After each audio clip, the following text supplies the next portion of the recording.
বিসমিল্লাহির রহমানির রহিম।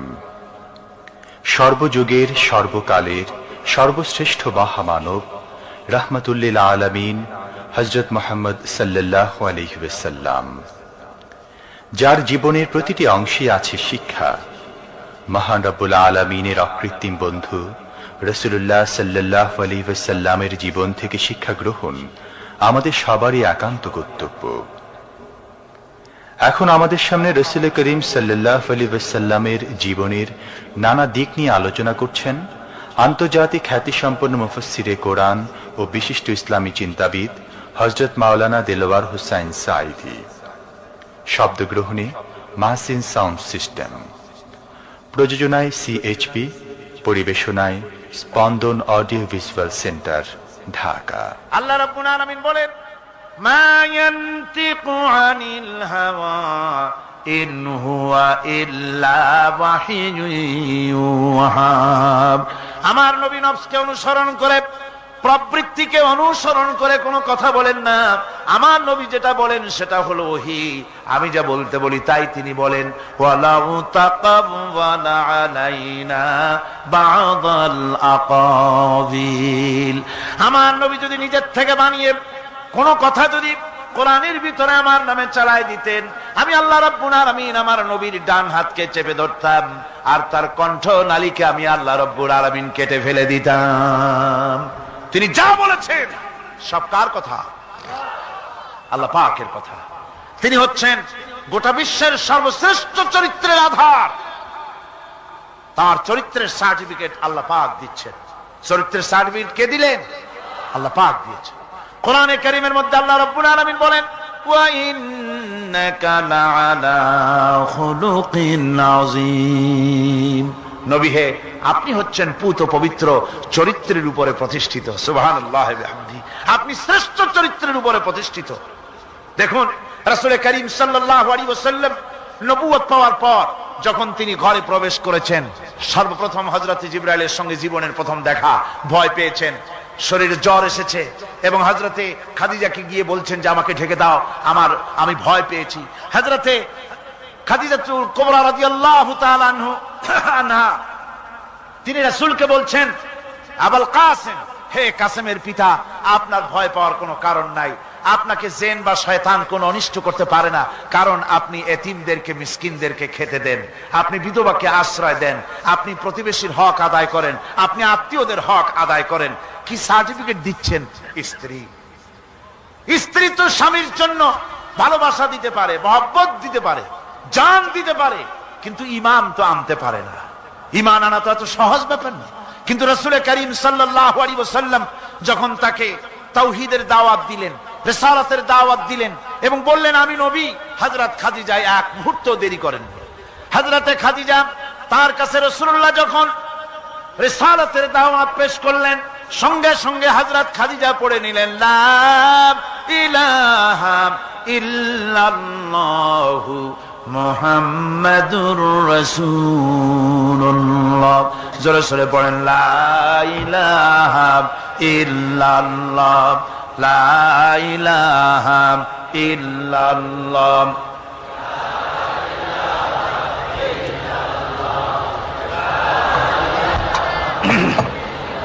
মহব্বতের সাথে জোরে সোরে পড়েন, লা ইলাহা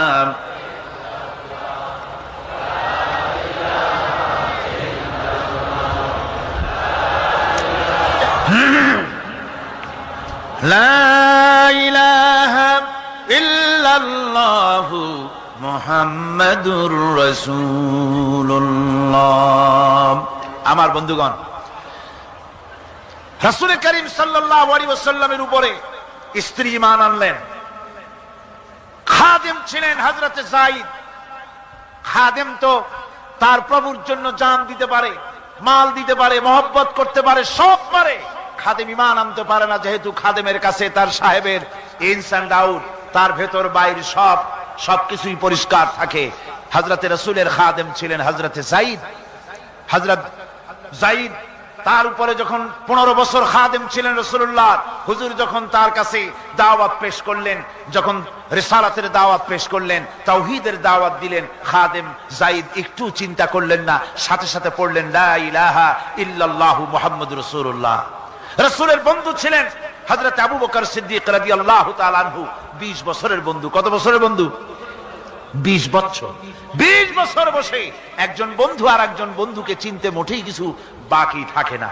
হযরত আবু বকর রাদিয়াল্লাহু তাআলা আনহু তার কাছে যখন রাসূলুল্লাহ নবুয়তের দাওয়াত পেশ করলেন, হযরতে আবু বকর রাদিয়াল্লাহু তাআলা আনহু এক মুহূর্ত দেরি করেন নাই, বলেছেন আপনার চরিত্র নবুয়তের চরিত্র আগেই বুঝতে পেরেছি, সাধারণ মানুষের চরিত্র এমন হতে পারে না। তিনিও কালেমা পড়ে মুসলমান হয়ে গেলেন। সাহাবায়ে কেরাম রাসূলের প্রতি এই মোহাব্বত, এই শ্রদ্ধা তারা পোষণ করেছেন। নবী তার চরিত্র দিয়ে মানুষের সামনে নিজেকে প্রকাশ করেছেন। তার চরিত্র দুই রকম ছিল না, চরিত্র একরকম ছিল। ব্যক্তিগত চরিত্র আর পারিবারিক চরিত্র দুই রকম না। তার ব্যক্তিগত যে চরিত্র ওইটাই ছিল তার ঘরের চরিত্র, যেটা ছিল ঘরের সেটাই ছিল বাইরের। হযরত আয়েশা সিদ্দিকা রাদিয়াল্লাহু তাআলা আনহা সাহাবীদের প্রশ্নের জবাবে বলেছেন রাসূলের চরিত্র হচ্ছে কোরআন। রাসূলের চরিত্র কি? কোরআন। রাসূলুল্লাহ এই পৃথিবীতে কেন আসছেন? আসার কারণ হলো তিনি হচ্ছেন আদর্শ। আল্লাহর নবী বলেছেন লাকাদ কানা লাকুম ফি রাসূলিল্লাহি উসওয়াতুন হাসানাহ, তোমাদের জন্য গ্রহণযোগ্য মহত্তম আদর্শ হতেছে তোমাদের রাসূল। তোমাদের রাসূলের ভিতরেই তোমাদের আদর্শ রয়েছে, তার কাছ থেকে তোমরা আদর্শ গ্রহণ করো। তিনি এতিমের আদর্শ, শিশুর আদর্শ, কিশোরদের আদর্শ, যুবকের আদর্শ, তরুণের আদর্শ, বৃদ্ধের আদর্শ, পিতার আদর্শ, নানার আদর্শ, স্বামীর আদর্শ, সেনাপতির আদর্শ, শ্রমিকের আদর্শ, রাষ্ট্রপ্রধানেরও সকলের জন্য আদর্শ। যেই যুগে বেহাপনার উলঙ্গপনা দিয়েছিল সমাজ ভর্তি, আল্লাহর ঘর তাওয়াফ করে নারী আর পুরুষেরা উলঙ্গ হয়ে, সেই যুগে রাসূলুল্লাহ যখন কাবা শরীফ রিকনস্ট্রাকশন হচ্ছিল, পুনর্নির্মাণ হচ্ছিল, তখন তিনি বহন করছিলেন পাথরগুলি মাথায় করে। তার চাচা তাকে বললেন তোমার তো বড্ড কষ্ট হচ্ছে, তুমি এখন এইটাকে ঘাড়ের উপরে, লুঙ্গিটা খুলা ঘাড়ের উপরে রেখে তারপর এটা বহন করো। হুজুর যখন লুঙ্গির গিরায় হাত দিয়েছেন খুলবেন এই চিন্তা করে, ঘাড়ের উপরে রেখে পাথর বহন করবেন, লুঙ্গির গিটে হাত দিয়েছেন, খোলেন নাই। লুঙ্গির গিটের উপরে হাত রেখে তিনি চিন্তা করলেন এতগুলি লোকের সামনে কাপড়টা খুললে পরে কি শরম হবে।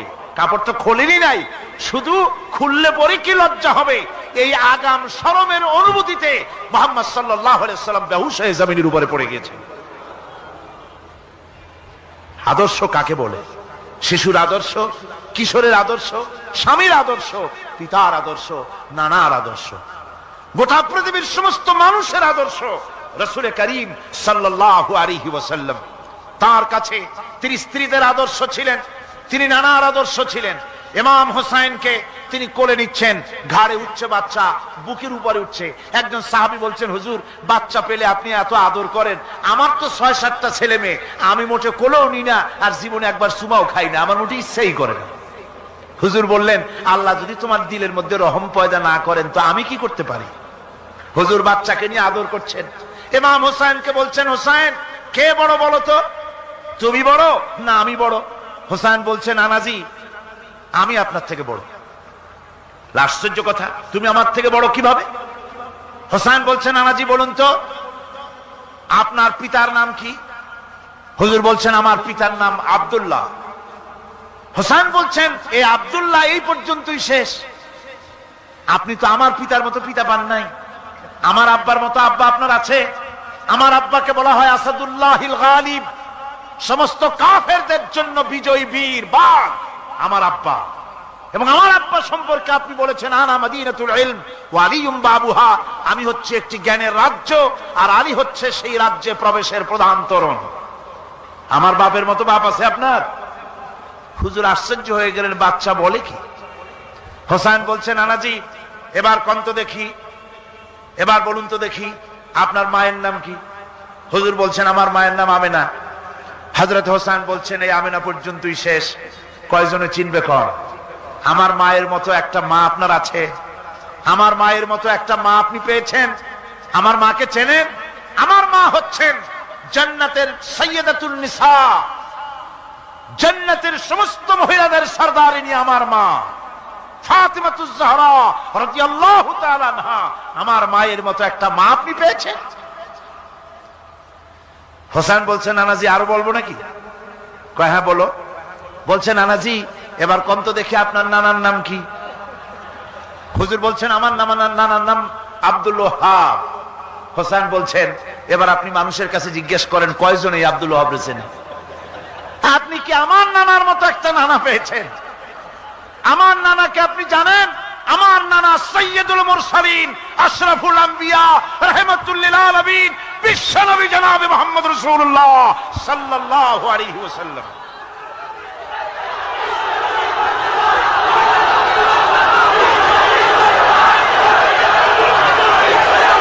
রাসূল করিম সাল্লাল্লাহু আলাইহি ওয়াসাল্লাম হোসাইনকে বুকের সাথে জড়িয়ে ধরে হোসাইনের ঠোঁটের উপরে, তার চিবুকের উপরে, তার গণ্ডদেশে, তার কপলে বারবার চুমু খেতে লাগলেন আর বললেন, নানা আমি আজকে তোমার সামনে হেরে গেলাম। সুবহানাল্লাহি ওয়া বিহামদিহি। কি আদর করতেন তিনি বাচ্চাদেরকে। রাসূলুল্লাহ রাস্তা দিয়ে যেতেন আর বাচ্চারা খেলাধুলা ছেড়ে রাসূলের কাছে ছুটে আসতো। একবার তো রাসূলুল্লাহ একটা বাচ্চার মাথায় হাত বুলিয়ে খেলা ছেড়ে দিয়ে ছুটে আসছে। হুজুর তাকে জিজ্ঞেস করলেন, তোমার সাথে যে পাখিটা থাকতো সেই লাল পাখিটা কই? ছেলে তো কেঁদে ফেললো। ছেলে বলে ফেললো যে আপনি বিশ্বনবী, আমি একটা ছোট্ট মানুষ, আমার পাখির খবর আপনি রাখেন। সুবহানাল্লাহি ওয়া বিহামদিহি। রাসূলুল্লাহ তার চরিত্র দিয়ে মানুষকে জয় করেছিলেন, মুহাব্বত দিয়ে। তরবারি দিয়ে ইসলাম প্রতিষ্ঠিত হয় নাই, ইসলাম এসেছে মুহাব্বত দিয়ে, উদারতা দিয়ে, ভালোবাসা দিয়ে। তরবারি দিয়ে ইসলাম বিজয় হয় নাই পৃথিবীর বুকে। পিতামাতার প্রতি ভালোবাসা ইসলামের এক মহান শিক্ষা, যা দেখতে পাওয়া যায় রাসূলুল্লাহ সাল্লাল্লাহু আলাইহি ওয়াসাল্লামের চরিত্রে। আল্লাহ রাব্বুল আলামিন বলেন, ওয়াকুল লাহুমা কাওলান কারীমা। মা বাবার সঙ্গে সম্মানজনক কথা বলো, খবরদার বেয়াদবি করবে না। আর মা বাপের জন্য, তাদের জন্য আমি আল্লাহ রাব্বুল আলামিনের কাছে দোয়া করো, রব্বিরহামহুমা কামা রাব্বায়ানি সাগীরা। পড়েন সবাই, রব্বিরহামহুমা কামা রাব্বায়ানি সাগীরা। আল্লাহ রাব্বুল আলামিন শিখাই দিলেন, বান্দারে তোর মা বাপের জন্য আমার কাছে দোয়া কর, আয় আল্লাহ আমার মা বাপ যেমন ছোট্টবেলায় আমাকে স্নেহের কোলে লালন পালন করেছে, মাবুদ গো আমার মা বাপকে তোমার রহমতের কোলে লালন পালন করো। আল্লাহ শিখাই দিচ্ছে। হাদিস শরীফ এসেছে, হুজুর বসে আছেন মসজিদে নববীতে, সাহাবায়ে কেরাম বসা। এক বৃদ্ধা মহিলা প্রবেশ করেছেন মসজিদে, হুজুর তাকে দেখে দাঁড়ায় গেলেন। মহিলা আসার পর নবীজি নিজের গায়ের চাদর বিছিয়ে দিলেন। মহিলা চলে যাওয়ার পর সাহাবায়ে কেরাম জিজ্ঞেস করলেন, হুজুর একজন সাধারণ মেয়ে লোকের জন্য হুজুর নিজের চাদর বিছাইলেন, বুঝলাম না ফজিলত কি, চিনলাম না মেয়ে লোকটাকে। হুজুর বলেন, সাহাবীরা চাদর তো ভালো, হক তো আদায় করতে পারি নাই, চিনতে পারো নাই, তোমরা বুঝতে পারো নাই। আমি দুনিয়া আসার পর আমার মায়ের দুধ আমার কিসমতে তেমন হয় নাই, আমি আমার মায়ের যত্ন তেমন পাই নাই, স্নেহ আদর তেমন পাই নাই। যার বুকের দুধ খাইয়া, যার কোলে কাখে চড়ে আমি বড় হয়েছি, ইনি আমার সেই দুধ মা হযরতে হালিমাতুস সাদিয়া। বন্ধুরা, মা যদি বেঁচে থাকে, রাত্রে বাড়ি গিয়ে পায়ে ধরুন, বলেন মা অন্যায় করেছি, জীবনে বহু বেয়াদবি করেছি, আমারে মাফ করে দাও। বিশ্বাস করুন, মা বাপের যদি খেদমত করেন, মা বাপ যদি রাজি থাকে, রিজকে, খাদ্যে, টাকায়, ইজ্জতে জীবনেও কষ্ট হবে না। বিপদে অবিচলতার মূর্ত প্রতীক বিশ্বনবী মুহাম্মদ সাল্লাল্লাহু আলাইহি ওয়াসাল্লাম। সর্ব অবস্থায় আল্লাহর উপর ভরসা করে ধৈর্য ধরার ক্ষেত্রে তিনি স্থাপন করেছিলেন এক অনন্য দৃষ্টান্ত। হিজরতের ঘটনা তার প্রকৃষ্ট উদাহরণ।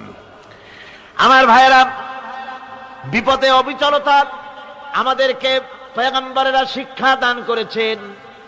আমরা দেখতে পেয়েছি বিশ্বনবী জনাবে মুহাম্মদুর রাসূলুল্লাহ সাল্লাল্লাহু আলাইহি ওয়াসাল্লাম হিজরতের রাত, কাফেররা চতুর্দিকে দাঁড়ানো, হযরত জিবরাইল এসে বলেন, ইয়া রাসূলুল্লাহ, হে কাফেরেরা চতুর্দিকে ঘিরে দাঁড়িয়েছে, গভীর রাত, এখন হাতে তাদের তরবারি, সকাল হলে পরেই তারা আপনাকে মেরে ফেলে দিবে, তাড়াতাড়ি ওঠেন, মদিনার দিকে চলে যান। আল্লাহ নবী ঘুমের থেকে জেগে হযরত আলীকে ডেকে বলেন, আলী, আল্লাহ অর্ডার করেছেন আমি মদিনায় চললাম, আমার বিছানার পরে আমার চাদর গায়ে দিয়ে শুয়ে থাকো। হযরত আলী বলেন, আল্লাহর হাবিব, আপনার চাদর গায়ে দিয়ে ঘুমিয়ে থাকবো, সকালবেলায় কাফির বেঈমানেরা আপনার বিছানার পরে আপনার চাদর গায়ে দেওয়া অবস্থায় আমি আলীকে তারা মুহাম্মদ মনে করবে, আর আমি আলীকে নবী মনে করে তারা তাদের তরবারি দিয়া কেটে কেটে টুকরা টুকরা করে আমারে বিদায় করে দেবে দুনিয়া থেকে। এতটুকুনো পরোয়া করি না, বরং আমার দিলের মধ্যে এটাই তৃপ্তি থাকবে যে আমি আলীর জীবনের বিনিময় আল্লাহর হাবিব দুনিয়ায় বেঁচে আছেন। নবীজি ঘরের থেকে বেরোলেন, চতুর্দিকে কাফেররা দাঁড়ানো। আল্লাহ নবী হাতে এক মুষ্টি বালু হাতে নিয়ে শাহাতেল ওযু পড়ে 3 বার দম করে বালুগুলো ছেড়ে দিলেন। বালিগুলি ঘরের চতুর্দিকে কাফেরদের চোখে চলে গেল। পরবর্তী সময় রব্বুল আলামিন ডেকে বলেন, নবীরে, বালি যখন নিক্ষেপ আপনি করেছিলেন, ধুলাগুলি আপনি তো শুধু নিক্ষেপ করেছিলেন, কিন্তু চতুর্দিকে কাফেরদের চোখে গেল কেমনে? একদিকে মেরেছিলেন, সেই দিকেই তো যাওয়ার কথা ছিল, চতুর্দিকের কাফেরের চোখে চোখে সেগুলো পৌঁছে গেল কেমনে? ওয়ামা রামাইতা ইদ রামাইতা ওয়ালাকিন্নাল্লাহ রামা। আপনি নিক্ষেপ করেন নাই, যখন আপনি নিক্ষেপ করেছিলেন আপনি তো শুধু বালুকণা ছেড়েছেন, আর ওই বালুকণাগুলি ঘরের চতুর্দিকে সব কাফেরদের চোখে পৌঁছবার দায়িত্ব আমার কুদরত গ্রহণ করেছিল।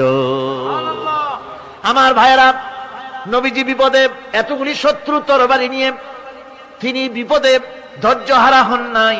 আস্তে করে ঘরের থেকে বেরিয়ে হযরত আবু বকরের বাড়িতে গিয়ে হাজির। দরজায় গিয়ে আওয়াজ দিলেন, আবু বকর। অমনি দরজা খুলে গেল। লাব্বাইক ওয়া সাদাইক। হুজুর বলেন, আবু বকর রে, একটা ডাকে কেমনে সাড়া দিলে? তুমি কি ঘুমাইছিলে না? হযরত আবু বকর বলেন, হুজুর, আপনি বলেছেন আমাকে নিয়ে হিজরত করবেন, আমি মনে মনে চিন্তা করেছি, না জানি কত রাত্রে নবীজি আসেন, উঠতে যদি আমার দেরি হয়ে যায়, নবীজি যদি দরজার কাছে দাঁড়ায় দাঁড়ায় আমারে ডাকাডাকি করে, আর আমি যদি ঘুমায় থাকি, তাহলে আল্লাহর নবীর সঙ্গে বেয়াদবি হয়ে যাবে। এই মনে করে বিছানায় না ঘুমাইয়া আপনার গলার আওয়াজ শোনার জন্য এই দরজার সঙ্গে পিঠ লাগাইয়া লাগাইয়া দাঁড়াইয়া ঘুমাচ্ছিলাম। আল্লাহর নবী হযরত আবু বকরকে সঙ্গে করে নিয়ে চললেন মদিনার দিকে। উল্টা পথে রওনা করলেন। বারবার কাবা শরীফের দিকে তাকাতে লাগলেন।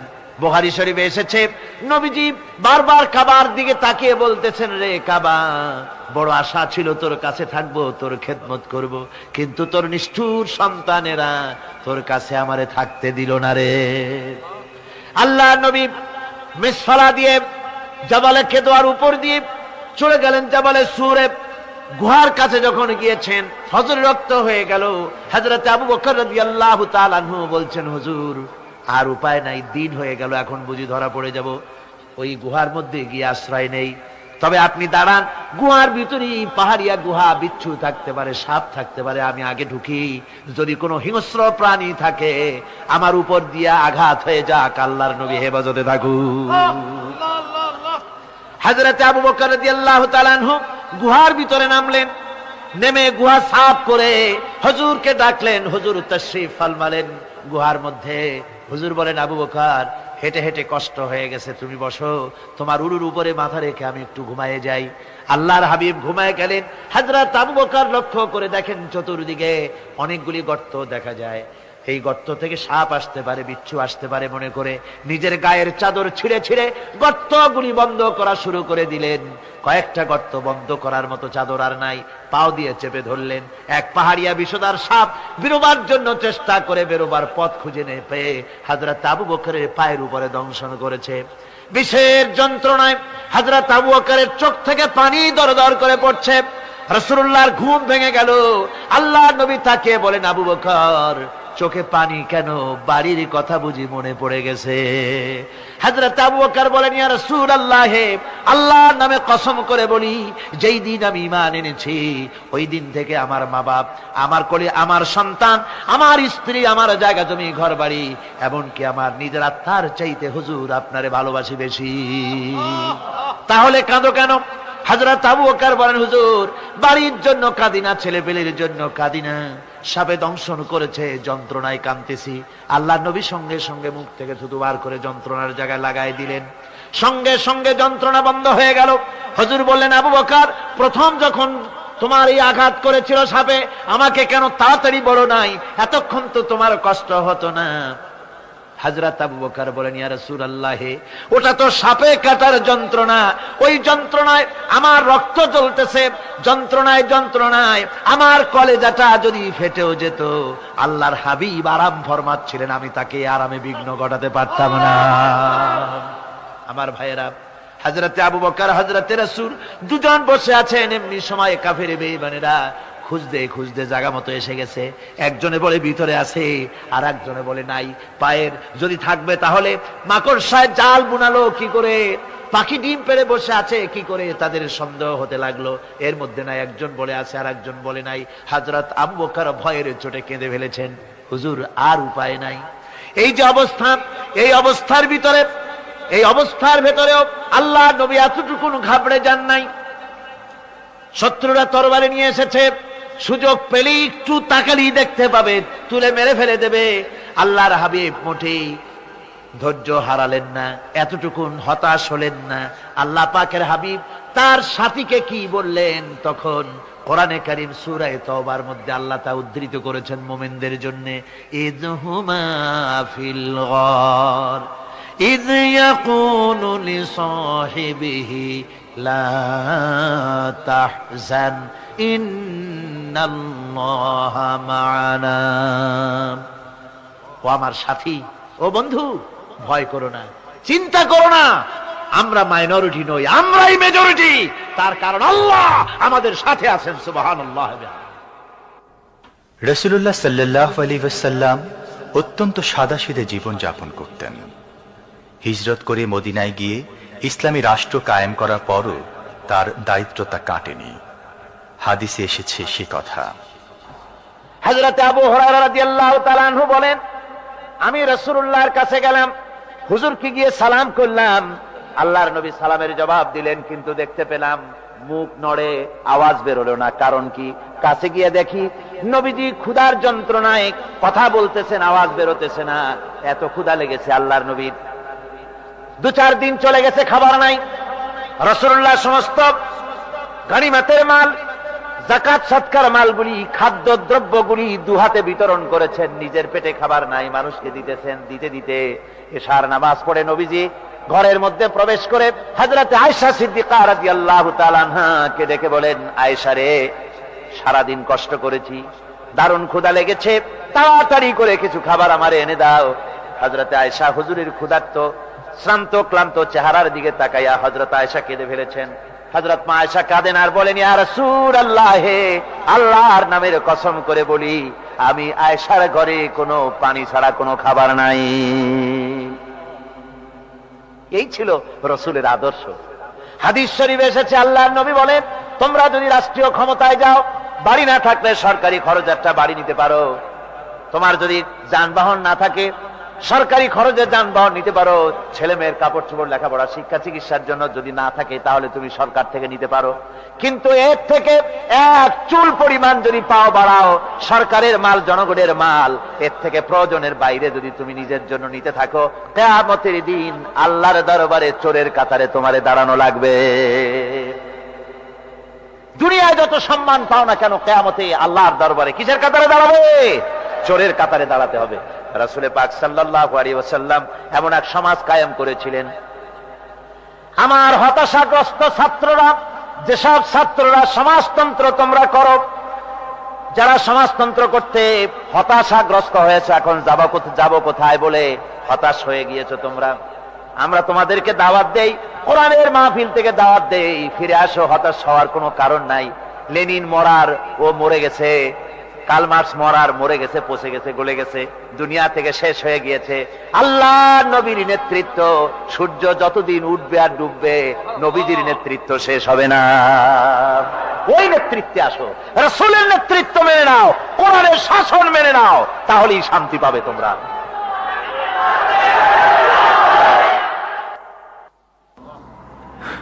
আল্লাহর নবী দুপুরে আরাম করতেছিলেন।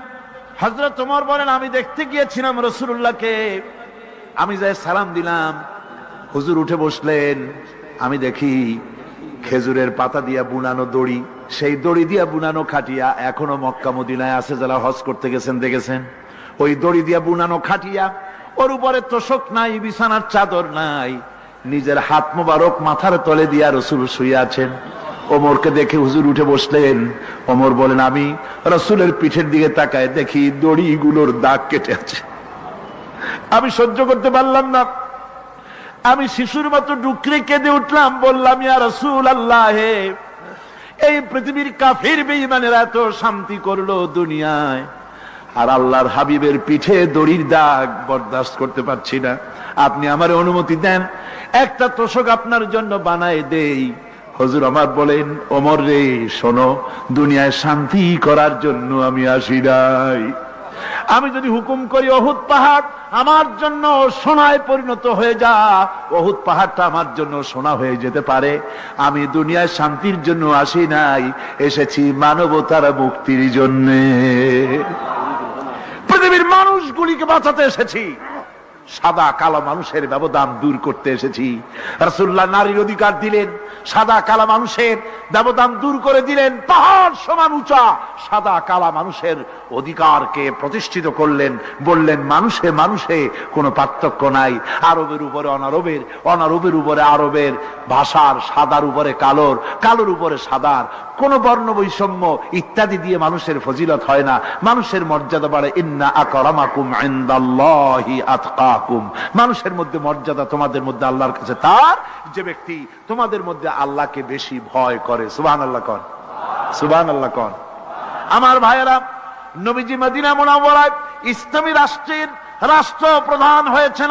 আজ বাজারে যেতেছেন, যাওয়ার সময় ডেকে ডেকে বলেন, বিধবাদের বাড়ির সামনে দিয়ে যায়, তোমাদের বাজার লাগবে নাকি? এতিমের বাড়ির সামনে থেকে যায়, তোমাদের বাজার লাগবে নাকি? আমারে বলো, আমি বাজার করে এনে দেব। নিজের পেটে খাবার নাই, দুয়ারে দুয়ারে খাবার পৌঁছে গেছে, খাবারের অভাব নাই, মানুষ খাওয়া পেয়েছে, পড়া পেয়েছে, চুরি ডাকাতি বন্ধ হয়ে গেছে। হুজুর বলেন, খায়রুল কুরুনে কারনি, সর্বশ্রেষ্ঠ যুগ আমার যুগ। সুদ বন্ধ হয়ে গেল। রাসূলুল্লাহ বললেন, সুদ আর চলবে না, হারাম। সুদ বন্ধ হয়ে গেল। হুজুর ব্যাংক চালু করে দিলেন। ব্যাংকের নাম হলো বাইতুল মাল। কি নাম হলো? এই ব্যাংক যেদিন রাসূলুল্লাহ উদ্বোধন করেন, আল্লাহর নবী বাইতুল মাল ব্যাংক উদ্বোধনের দিনে যে বক্তৃতা করলেন, বুখারীতে সেই বক্তৃতা লেখা হয়ে গেল।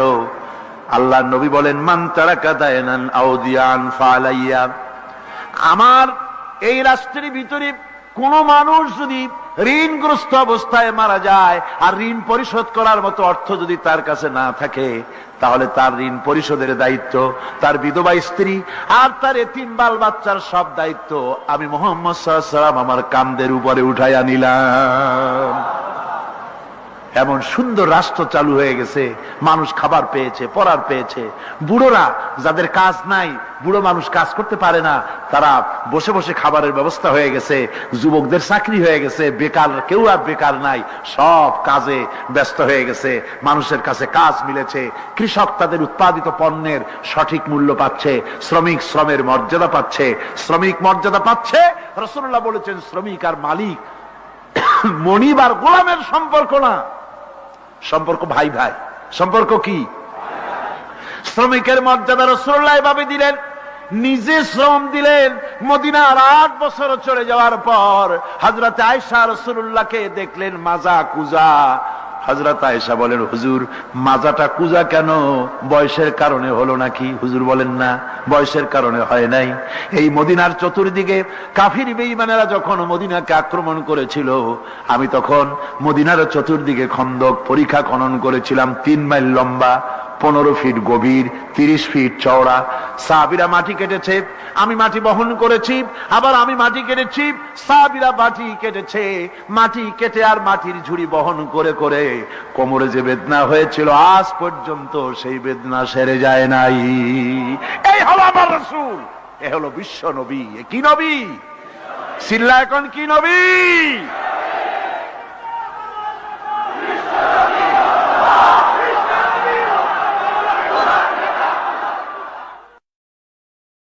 হুকুম করি উহুদ পাহাড় আমার জন্য সোনায় পরিণত হয়ে যা, উহুদ পাহাড়টা আমার জন্য সোনা হয়ে যেতে পারে। আমি দুনিয়ায় শান্তির জন্য আসি নাই, এসেছি মানবতার মুক্তির জন্য, পৃথিবীর মানুষগুলিকে বাঁচাতে এসেছি, সাদা কালো মানুষের ব্যবধান দূর করতে এসেছি।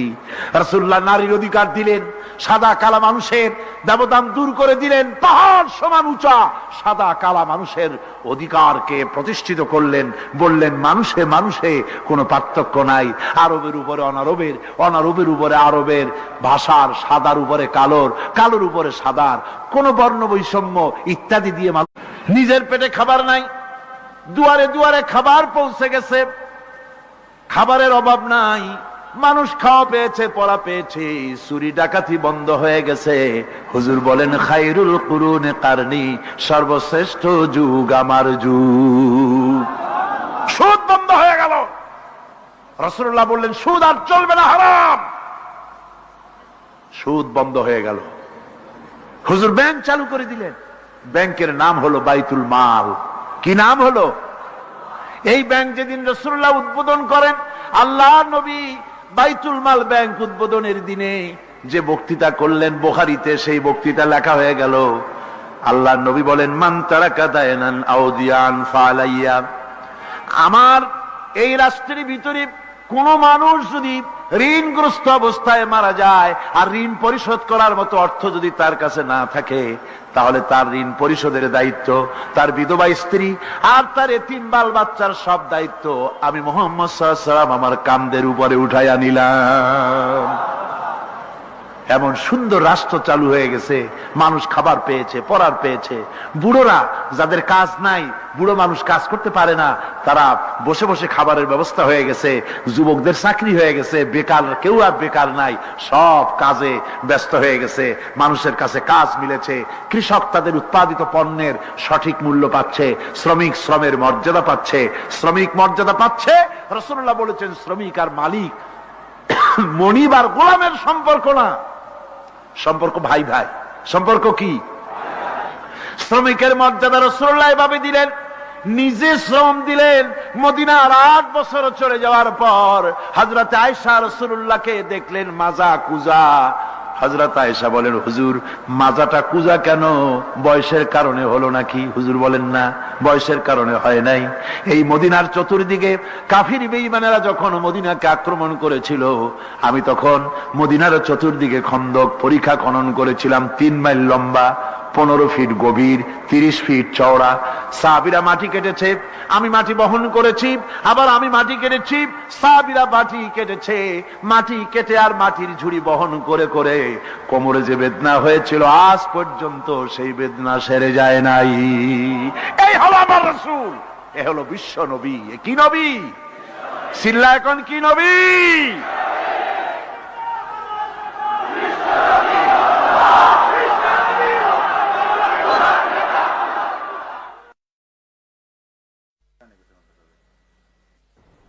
বিসমিল্লাহির রহমানির রহিম।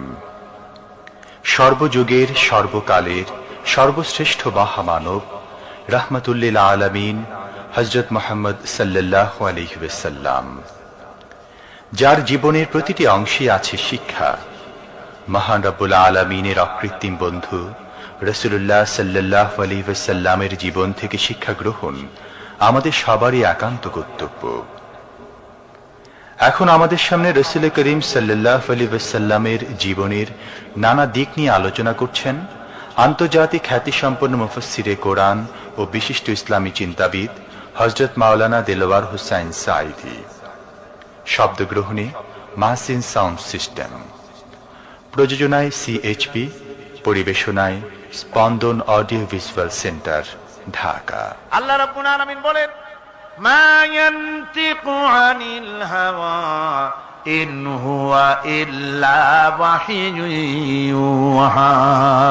আমার নবী নফসকে অনুসরণ করে, প্রবৃত্তিকে অনুসরণ করে কোনো কথা বলেন না। আমার নবী যেটা বলেন সেটা হলো ওহী। আমি যা বলতে বলি তাই তিনি বলেন। ওয়ালাউ তাকাওয়ালা আলাইনা বা'দাল আকাবিল। আমার নবী যদি নিজের থেকে বানিয়ে কোনো কথা যদি কোরআনের ভিতরে আমার নামে চালায় দিতেন, আমি আল্লাহ রাব্বুল আলামিন আমার নবীর ডান হাতকে চেপে ধরতাম, আর তার কণ্ঠ নালীকে আমি আল্লাহ রাব্বুল আলামিন কেটে ফেলে দিতাম। তিনি যা বলেছেন সব কার কথা? আল্লাহ পাকের কথা। তিনি হচ্ছেন গোটা বিশ্বের সর্বশ্রেষ্ঠ চরিত্রের আধার। তার চরিত্রের সার্টিফিকেট আল্লাহ পাক দিচ্ছেন। চরিত্রের সার্টিফিকেট কে দিলেন? আল্লাহ পাক দিয়েছেন। কোরআনে কারীমের মধ্যে আল্লাহ রাব্বুল আলামিন বলেন, ওয়া ইন্নাকা লাআলা খুলুকিন আযীম।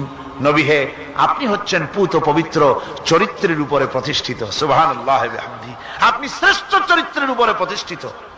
দেখুন, রাসূল করিম সাল্লাল্লাহু আলাইহি ওয়াসাল্লাম নবুয়ত পাওয়ার পর যখন তিনি ঘরে প্রবেশ করেছেন, সর্বপ্রথম হযরত জিবরাইলের সঙ্গে জীবনের প্রথম দেখা, ভয় পেয়েছেন, শরীরে জ্বর এসেছে এবং হযরতে খাদিজাকে গিয়ে বলছেন যে আমাকে ঢেকে দাও, আমি ভয় পেয়েছি। হযরতে খাদিজাতুল কুবরা রাদিয়াল্লাহু তাআলা আনহা তিনি রাসূলকে বলছেন, আবুল কাসেম, হে কাসেমের পিতা, আপনার ভয় পাওয়ার কোনো কারণ নাই। আপনাকে জিন বা শয়তান কোনো অনিষ্ট করতে পারে না, কারণ আপনি এতিমদেরকে, মিসকিনদেরকে খেতে দেন, আপনি বিধবাকে আশ্রয় দেন, আপনি প্রতিবেশীর হক আদায় করেন, আপনি আত্মীয়দের হক আদায় করেন। কি সার্টিফিকেট দিচ্ছেন? স্ত্রী তো স্বামীর জন্য ভালোবাসা দিতে পারে, মহব্বত দিতে পারে, জান দিতে পারে, কিন্তু ঈমান তো আনতে পারে না। ঈমান আনা তো এত সহজ ব্যাপার না। কিন্তু রাসূল করিম সাল্লাল্লাহু আলাইহি ওয়াসাল্লাম যখন তাকে তাওহীদের দাওয়াত দিলেন, রিসালাতের দাওয়াত দিলেন এবং বললেন আমি নবী, হযরত খাদিজা এক মুহূর্ত দেরি করেন। হযরতে খাদিজা তার কাছে রাসূলুল্লাহ যখন রিসালাতের দাওয়াত পেশ করলেন, সঙ্গে সঙ্গে হযরত খাদিজা পড়ে নিলেন, লা ইলাহা ইল্লাল্লাহু মুহাম্মাদুর রাসূলুল্লাহ। জোরে সোরে পড়েন, লা ইলাহা ইল্লাল্লাহ, লা ইলাহা ইল্লাল্লাহ।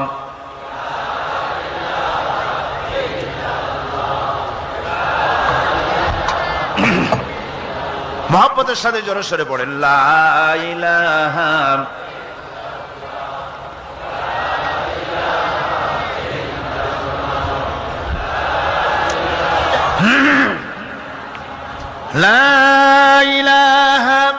ইল্লাল্লাহু মুহাম্মাদুর রাসূলুল্লাহ। আমার বন্ধুগণ,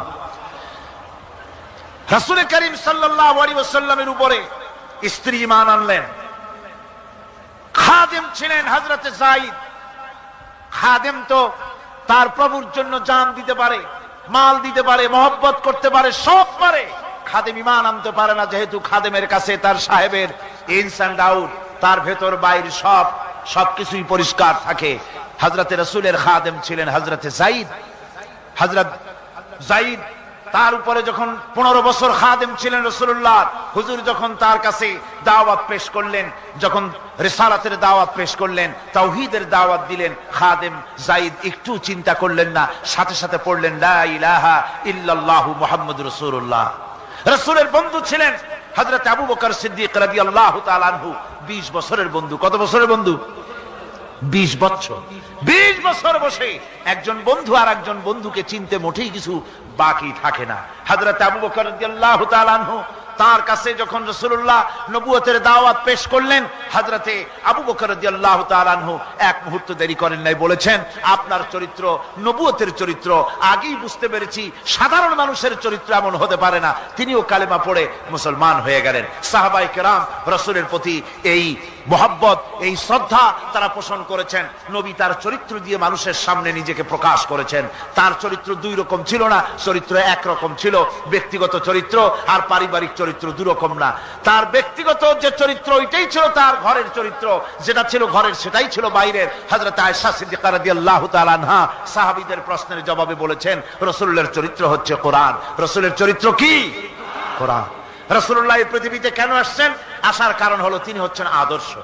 আল্লাহর নবী বলেছেন, লাকাদ কানা লাকুম ফি রাসূলিল্লাহি উসওয়াতুন হাসানাহ, তোমাদের জন্য গ্রহণযোগ্য মহত্তম আদর্শ হতেছে তোমাদের রাসূল। তোমাদের রাসূলের ভিতরেই তোমাদের আদর্শ রয়েছে। তার কাছ থেকে তোমরা আদর্শ গ্রহণ করো। তিনি এতিমের আদর্শ, শিশুর আদর্শ, কিশোরদের আদর্শ, যুবকের আদর্শ, তরুণের আদর্শ, বৃদ্ধের আদর্শ, পিতার আদর্শ, নানার আদর্শ, স্বামীর আদর্শ, সেনাপতির আদর্শ, শ্রমিকের আদর্শ, রাষ্ট্রপ্রধানেরও সকলের জন্য আদর্শ। যেই যুগে বেহাপনার উলঙ্গপনা দিয়েছিল সমাজ ভর্তি, আল্লাহর ঘর তাওয়াফ করে নারী আর পুরুষেরা উলঙ্গ হয়ে, সেই যুগে রাসূলুল্লাহ যখন কাবা শরীফ রিকনস্ট্রাকশন হচ্ছিল, পুনর্নির্মাণ হচ্ছিল, তখন তিনি বহন করছিলেন পাথরগুলি মাথায় করে। তার চাচা তাকে বললেন, তোমার তো বড্ড কষ্ট হচ্ছে, তুমি এখন এইটাকে ঘাড়ের উপরে, লুঙ্গিটা খুলা ঘাড়ের উপরে রেখে তারপর এটা বহন করো। হুজুর যখন লুঙ্গির গিরায় হাত দিয়েছেন খুলবেন এই চিন্তা করে, ঘাড়ের উপরে রেখে পাথর বহন করবেন, লুঙ্গির গিটে হাত দিয়েছেন, খোলেন নাই। লুঙ্গির গিটের উপরে হাত রেখে তিনি চিন্তা করলেন, এতগুলি লোকের সামনে কাপড়টা খুললে পরে কি শরম হবে। কাপড়টা খোলেনি নাই, শুধু খুললে পরে কি লজ্জা হবে। এই আগাম শরমের অনুভূতিতে মুহাম্মদ সাল্লাল্লাহু আলাইহি ওয়াসাল্লাম বেহুশ হয়ে জমিনের উপরে পড়ে গেছেন। আদর্শ কাকে বলে? শিশুর আদর্শ, কিশোরের আদর্শ, স্বামীর আদর্শ, পিতার আদর্শ, নানার আদর্শ, গোটা পৃথিবীর সমস্ত মানুষের আদর্শ রাসূল করিম সাল্লাল্লাহু আলাইহি ওয়াসাল্লাম। তার কাছে তিনি স্ত্রীদের আদর্শ ছিলেন, তিনি নানার আদর্শ ছিলেন। ইমাম হোসেনকে তিনি কোলে নিচ্ছেন, ঘাড়ে উঠছে বাচ্চা, বুকের উপরে উঠছে। একজন সাহাবী বলছেন, হুজুর বাচ্চা পেলে আপনি এত আদর করেন, আমার তো ৬-৭টা ছেলে মেয়ে, আমি মোটে কোলেও নি না, আর জীবনে একবার সুমাও খাই না, আমার মোটে ইচ্ছেই করে না। হুজুর বললেন, আল্লাহ যদি তোমার দিলের মধ্যে রহম পয়দা না করেন তো আমি কি করতে পারি। হুজুর বাচ্চাকে নিয়ে আদর করছেন। ইমাম হোসেনকে বলছেন, হোসেন কে বড় বলো তো, তুমি বড় না আমি বড়? হোসেন বলছেন, নানাজি আমি আপনার থেকে বড়। আশ্চর্য কথা, তুমি আমার থেকে বড় কিভাবে? হোসেন বলছেন, নানাজি বলুন তো আপনার পিতার নাম কি? হুজুর বলছেন, আমার পিতার নাম আব্দুল্লাহ। হোসেন বলছেন, এই আব্দুল্লাহ এই পর্যন্তই শেষ, আপনি তো আমার পিতার মতো পিতা পান নাই, আমার আব্বার মতো আব্বা আপনার আছে। আমার আব্বাকে বলা হয় আসাদুল্লাহিল গালিব, সমস্ত কাফেরদের জন্য বিজয়ী বীর বাঘ আমার আব্বা। এবং আমার আব্বা সম্পর্কে আপনি বলেছেন, আনা মাদিনাতুল ইলম ওয়া আলিয়ুম বাবুহা, আমি হচ্ছে একটি জ্ঞানের রাজ্য আর আলী হচ্ছে সেই রাজ্যে প্রবেশের প্রধান তরুণ। আমার বাপের মতো বাপ আছে আপনার? হুজুর আশ্চর্য হয়ে গেলেন, বাচ্চা বলে কি? হোসেন বলছেন, নানাজি এবার কোন তো দেখি, এবার বলুন তো দেখি আপনার মায়ের নাম কি? হুজুর বলছেন, আমার মায়ের নাম আমেনা। হযরত হোসেন বলছেন, এই আমেনা পর্যন্তই শেষ, কয়জনে চিনবে কর? আমার মায়ের মতো একটা মা আপনার আছে? আমার মায়ের মতো একটা মা আপনি পেয়েছেন? আমার মাকে চেনেন? আমার মা হচ্ছেন জান্নাতের সাইয়্যিদাতুন নিসা, জান্নাতের সমস্ত মহিলাদের সরদারিনী আমার মা ফাতিমাতুজ জাহরা রাদিয়াল্লাহু তাআলা আনহা। আমার মায়ের মতো একটা মা আপনি পেয়েছেন? হোসেন বলছেন, নানাজি আরো বলবো নাকি? কয় হ্যাঁ বলো। বলছেন, নানাজি এবার কোন তো দেখি আপনার নানার নাম কি? হুজুর বলছেন, আমার নানার নাম আব্দুল ওয়াহাব। হোসেন বলছেন, এবার আপনি মানুষের কাছে জিজ্ঞেস করেন কয়জন এই আব্দুল ওয়াহাব রয়েছেন? আপনি কি আমার নানার মতো একটা নানা পেয়েছেন? আমার নানাকে আপনি জানেন? আমার নানা সাইয়্যিদুল মুরসালিন, আশরাফুল আম্বিয়া, রাহমাতুল লিল আলামিন, বিশ্বনবী জনাবে মুহাম্মদ রাসূলুল্লাহ সাল্লাল্লাহু আলাইহি ওয়াসাল্লাম।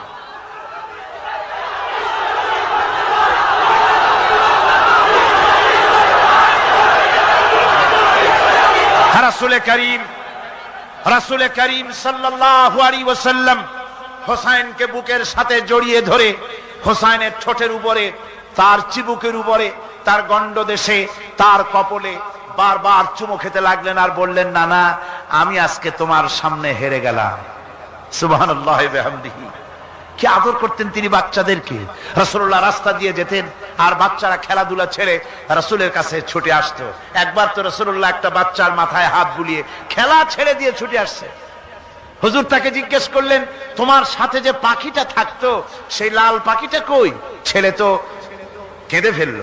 ছেলে বলে ফেললো যে আপনি বিশ্বনবী, আমি একটা ছোট্ট মানুষ, আমার পাখির খবর আপনি রাখেন। সুবহানাল্লাহি বিহামদিহি। রাসূলুল্লাহ তার চরিত্র দিয়ে মানুষকে জয় করেছিলেন, মহব্বত দিয়ে। তরবারি দিয়ে ইসলাম প্রতিষ্ঠিত হয় নাই, ইসলাম এসেছে মহব্বত দিয়ে, উদারতা দিয়ে, ভালোবাসা দিয়ে। তরবারি দিয়ে ইসলাম বিজয় হয় নাই পৃথিবীর বুকে। পিতামাতার প্রতি ভালোবাসা ইসলামের এক মহান শিক্ষা, যা দেখতে পাওয়া যায় রাসূলুল্লাহ সাল্লাল্লাহু আলাইহি ওয়াসাল্লামের চরিত্রে। আল্লাহ রাব্বুল আলামিন বলেন, ওয়াকুল লাহুমা কাওলান কারীমা। মা বাবার সঙ্গে সম্মানজনক কথা বলো, খবরদার বেয়াদবি করবে না।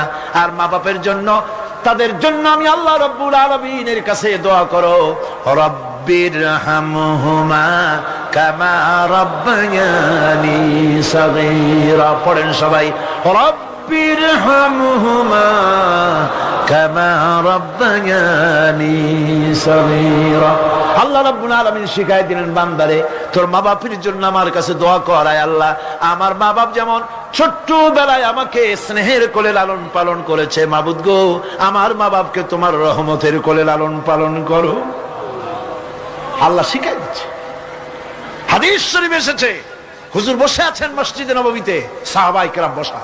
এক বৃদ্ধা মহিলা প্রবেশ করেছেন মসজিদে, হুজুর তাকে দেখে দাঁড়ায় গেলেন। মহিলা আসার পর নবীজি নিজের গায়ের চাদর বিছিয়ে দিলেন। মহিলা চলে যাওয়ার পর সাহাবায়ে কেরাম জিজ্ঞেস করলেন, হুজুর একজন সাধারণ মেয়ে লোকের জন্য হুজুর নিজের চাদর বিছাইলেন, বুঝলাম না ফজিলত কি, চিনলাম না মেয়ে লোকটাকে।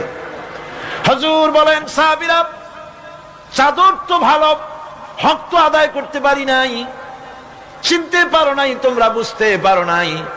আমি দুনিয়া আসার পর আমার মায়ের দুধ আমার কিসমতে তেমন হয় নাই, আমি আমার মায়ের যত্ন তেমন পাই নাই, স্নেহ আদর তেমন পাই নাই। যার বুকের দুধ খাইয়া, যার কোলে কাখে চড়ে আমি বড় হয়েছি, ইনি আমার সেই দুধ মা হযরতে হালিমাতুস সাদিয়া। বন্ধুরা, মা যদি বেঁচে থাকে, রাত্রে বাড়ি গিয়ে পায়ে ধরুন, বলেন মা অন্যায় করেছি, জীবনে বহু বেয়াদবি করেছি, আমারে মাফ করে দাও। বিশ্বাস করুন, মা বাপের যদি খেদমত করেন, মা বাপ যদি রাজি থাকে, রিজকে, খাদ্যে, টাকায়, ইজ্জতে জীবনেও কষ্ট হবে না। বিপদে অবিচলতার মূর্ত প্রতীক বিশ্বনবী মুহাম্মদ সাল্লাল্লাহু আলাইহি ওয়াসাল্লাম। সর্ব অবস্থায় আল্লাহর উপর ভরসা করে ধৈর্য ধরার ক্ষেত্রে তিনি স্থাপন করেছিলেন এক অনন্য দৃষ্টান্ত। হিজরতের ঘটনা তার প্রকৃষ্ট উদাহরণ। আমার ভাইয়েরা, বিপদে অবিচলতা আমাদেরকে পয়গম্বরেরা শিক্ষা দান করেছেন। আমরা দেখতে পেয়েছি বিশ্বনবী জনাবে মুহাম্মদুর রাসূলুল্লাহ সাল্লাল্লাহু আলাইহি ওয়াসাল্লাম হিজরতের রাত, কাফেররা চতুর্দিকে দাঁড়ানো। হযরত জিবরাইল এসে বলেন, ইয়া রাসূলুল্লাহ, হে কাফেররা চতুর্দিকে ঘিরে দাঁড়িয়েছে, গভীর রাত, এখন হাতে তাদের তরবারি, সকাল হলে পরেই তারা আপনাকে মেরে ফেলে দিবে, তাড়াতাড়ি ওঠেন, মদিনার দিকে চলে যান। আল্লাহ নবী ঘুমের থেকে জেগে হযরত আলীকে ডেকে বলেন, আলী, আল্লাহ অর্ডার করেছেন আমি মদিনায় চললাম, আমার বিছানার পরে আমার চাদর গায়ে দিয়ে শুয়ে থাকো। হযরত আলী বলেন, আল্লাহর হাবিব, আপনার চাদর গায়ে দিয়ে ঘুমিয়ে থাকবো, সকালবেলায় কাফির বেঈমানেরা আপনার বিছানার পরে আপনার চাদর গায়ে দেওয়া অবস্থায় আমি আলীকে তারা মুহাম্মদ মনে করবে, আর আমি আলীকে নবী মনে করে তারা তাদের তরবারি দিয়া কেটে কেটে টুকরা টুকরা করে আমারে বিদায় করে দেবে দুনিয়া থেকে।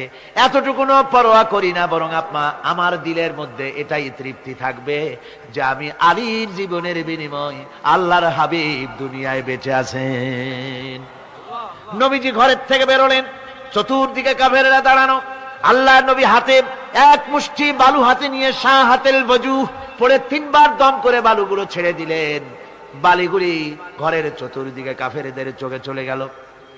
পরবর্তী সময় রব্বুল আলামিন ডেকে বলেন, নবীরে, বালি যখন নিক্ষেপ আপনি করেছিলেন, ধুলাগুলি আপনি তো শুধু নিক্ষেপ করেছিলেন, কিন্তু চতুর্দিকে কাফেরদের চোখে গেল কেমনে? একদিকে মেরেছিলেন, সেই দিকেই তো যাওয়ার কথা ছিল, চতুর্দিকের কাফেরের চোখে চোখে সেগুলো পৌঁছে গেল কেমনে?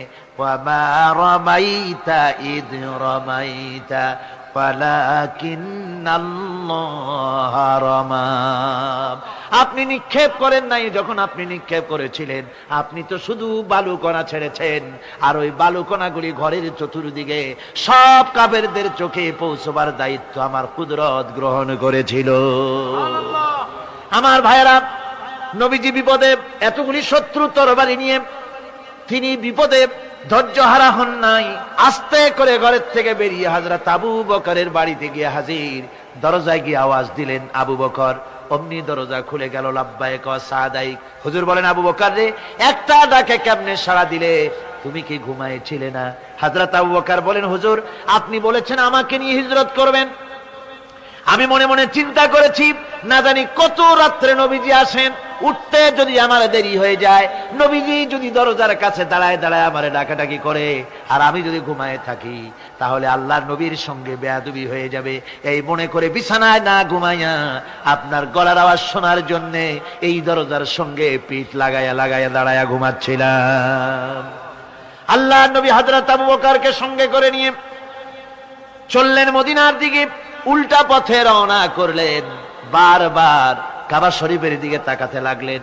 বুখারী শরীফে এসেছে, নবীজি বারবার কাবার দিকে তাকিয়ে বলতেছেন, রে কাবা, বড় আশা ছিল তোর কাছে থাকবো, তোর খেদমত করব, কিন্তু তোর নিষ্ঠুর সন্তানেরা তোর কাছে আমারে থাকতে দিল না রে। আল্লাহ নবী মিসফালা দিয়ে জাবালে কেদোয়ার উপর দিয়ে চলে গেলেন জাবালে সুরে। গুহার কাছে যখন গিয়েছেন, হযরত রক্ত হয়ে গেল। হযরত আবু বকর রাদিয়াল্লাহু তাআলা আনহু বলছেন, হুজুর আর উপায় নাই, দিন হয়ে গেল, এখন বুঝি ধরা পড়ে যাব। ওই গুহার মধ্যে গিয়ে আশ্রয় নেই। তবে আপনি দাঁড়ান, গুহার ভিতরেই পাহাড়িয়া গুহা, বিচ্ছু থাকতে পারে, সাপ থাকতে পারে, আমি আগে ঢুকি। যদি কোনো হিংস্র প্রাণী থাকে আমার উপর দিয়া আঘাত হয়ে যাক, আল্লাহর নবী হেফাজতে থাকুন। হযরত আবু বকর রাদিয়াল্লাহু তাআলা আনহু গুহার ভিতরে নামলেন। নেমে গুহা সাফ করে হুজুরকে ডাকলেন। হুজুর তাশরীফ ফরমালেন গুহার মধ্যে। হুজুর বলেন, আবু বকর, হেঁটে হেঁটে কষ্ট হয়ে গেছে, তুমি বসো, তোমার উরুর উপরে মাথা রেখে আমি একটু ঘুমায়ে যাই। আল্লাহর হাবিব ঘুমায় গেলেন। হযরত আবু বকর লক্ষ্য করে দেখেন চতুর্দিকে অনেকগুলি গর্ত দেখা যায়। এই গর্ত থেকে সাপ আসতে পারে, বিচ্ছু আসতে পারে মনে করে নিজের গায়ের চাদর ছিঁড়ে ছিঁড়ে গর্তগুলি বন্ধ করা শুরু করে দিলেন। কয়েকটা গর্ত বন্ধ করার মতো চাদর আর নাই, পাও দিয়ে চেপে ধরলেন। এক পাহাড়িয়া বিষধর সাপ বেরোবার জন্য চেষ্টা করে বেরোবার পথ খুঁজে না পেয়ে হযরত আবু বকরের পায়ের উপরে দংশন করেছে। বিষের যন্ত্রণায় হযরত আবু বকরের চোখ থেকে পানি দরদর করে পড়ছে। রাসূলুল্লাহর ঘুম ভেঙে গেল। আল্লাহর নবী তাকে বলেন, আবু বকর, চোখে পানি কেন? বাড়ির কথা বুঝি মনে পড়ে গেছে?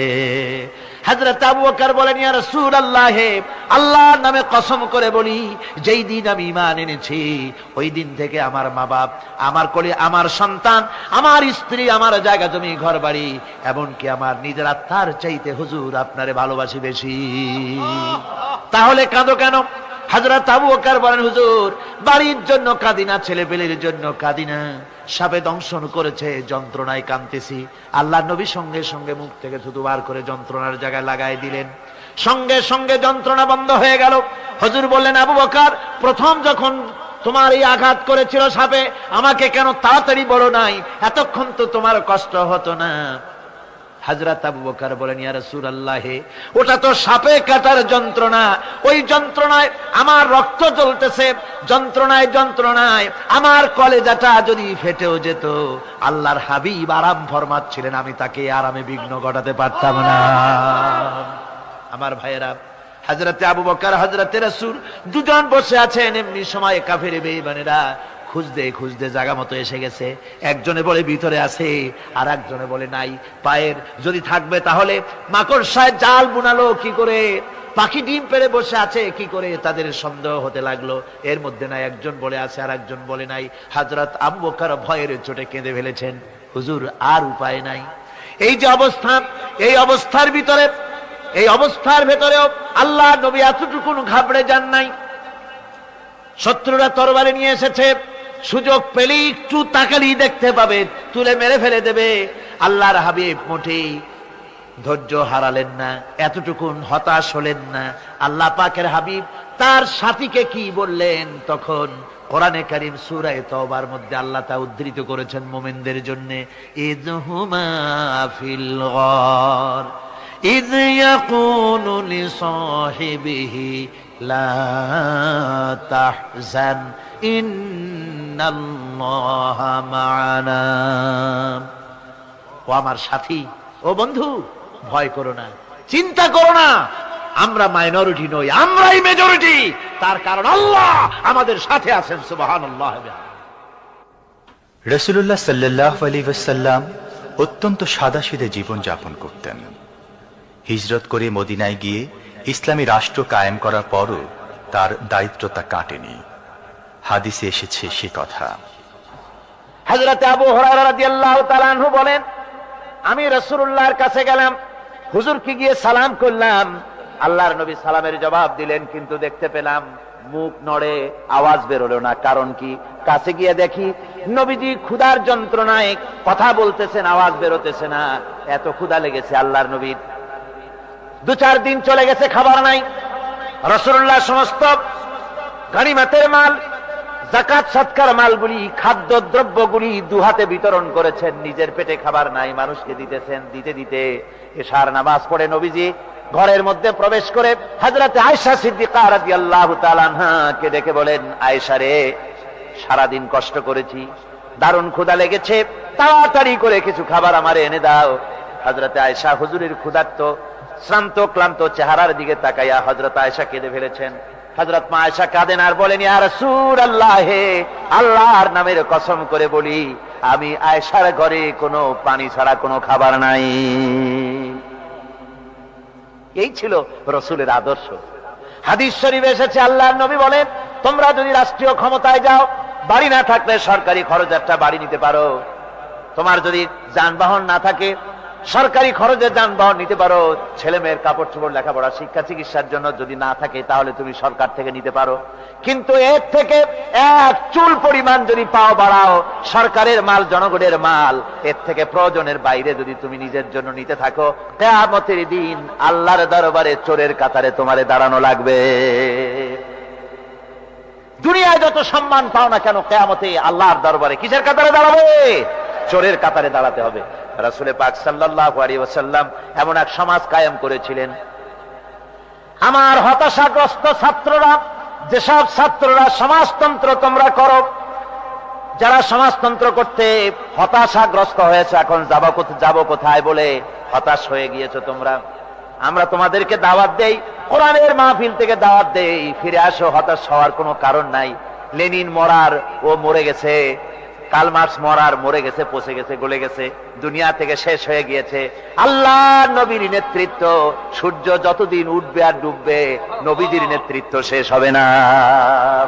ওই নেতৃত্বে আসো, রাসূলের নেতৃত্ব মেনে নাও, কোরআনের শাসন মেনে নাও, তাহলেই শান্তি পাবে তোমরা।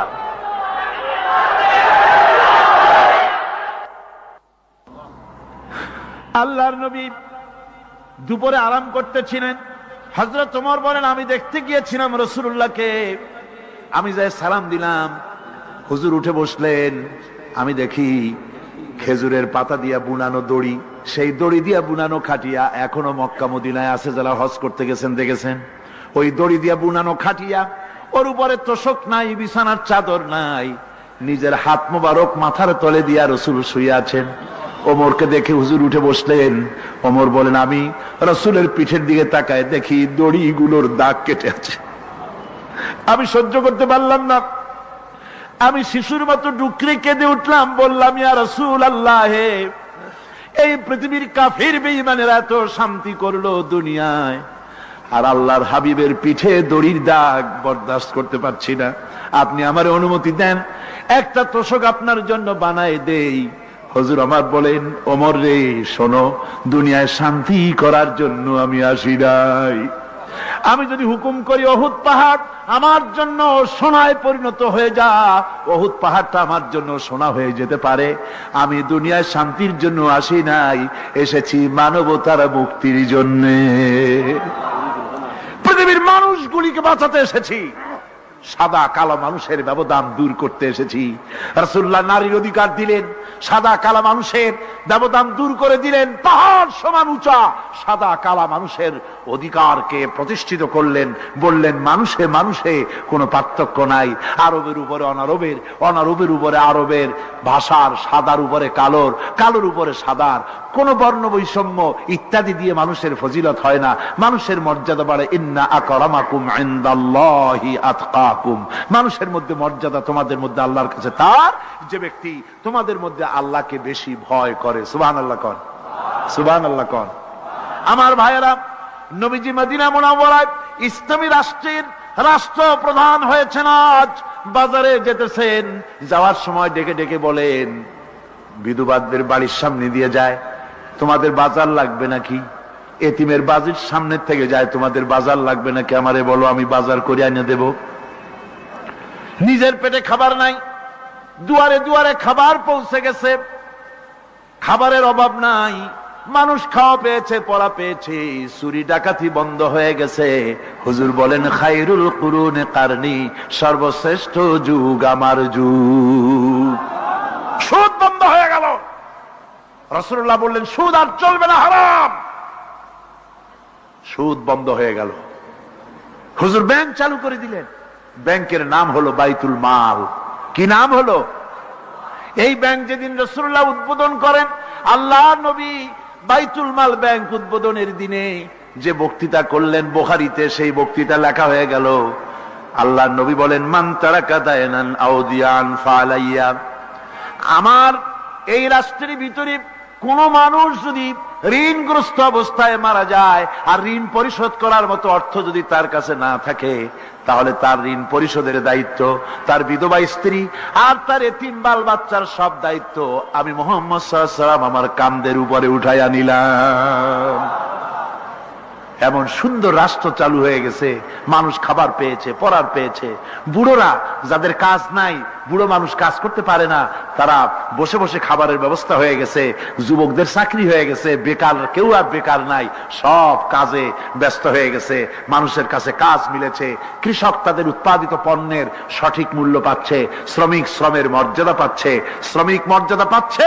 রাসূলুল্লাহ বলেছেন, শ্রমিক আর মালিক, মনিব আর গোলামের সম্পর্ক না, সম্পর্ক ভাই ভাই। সম্পর্ক কি?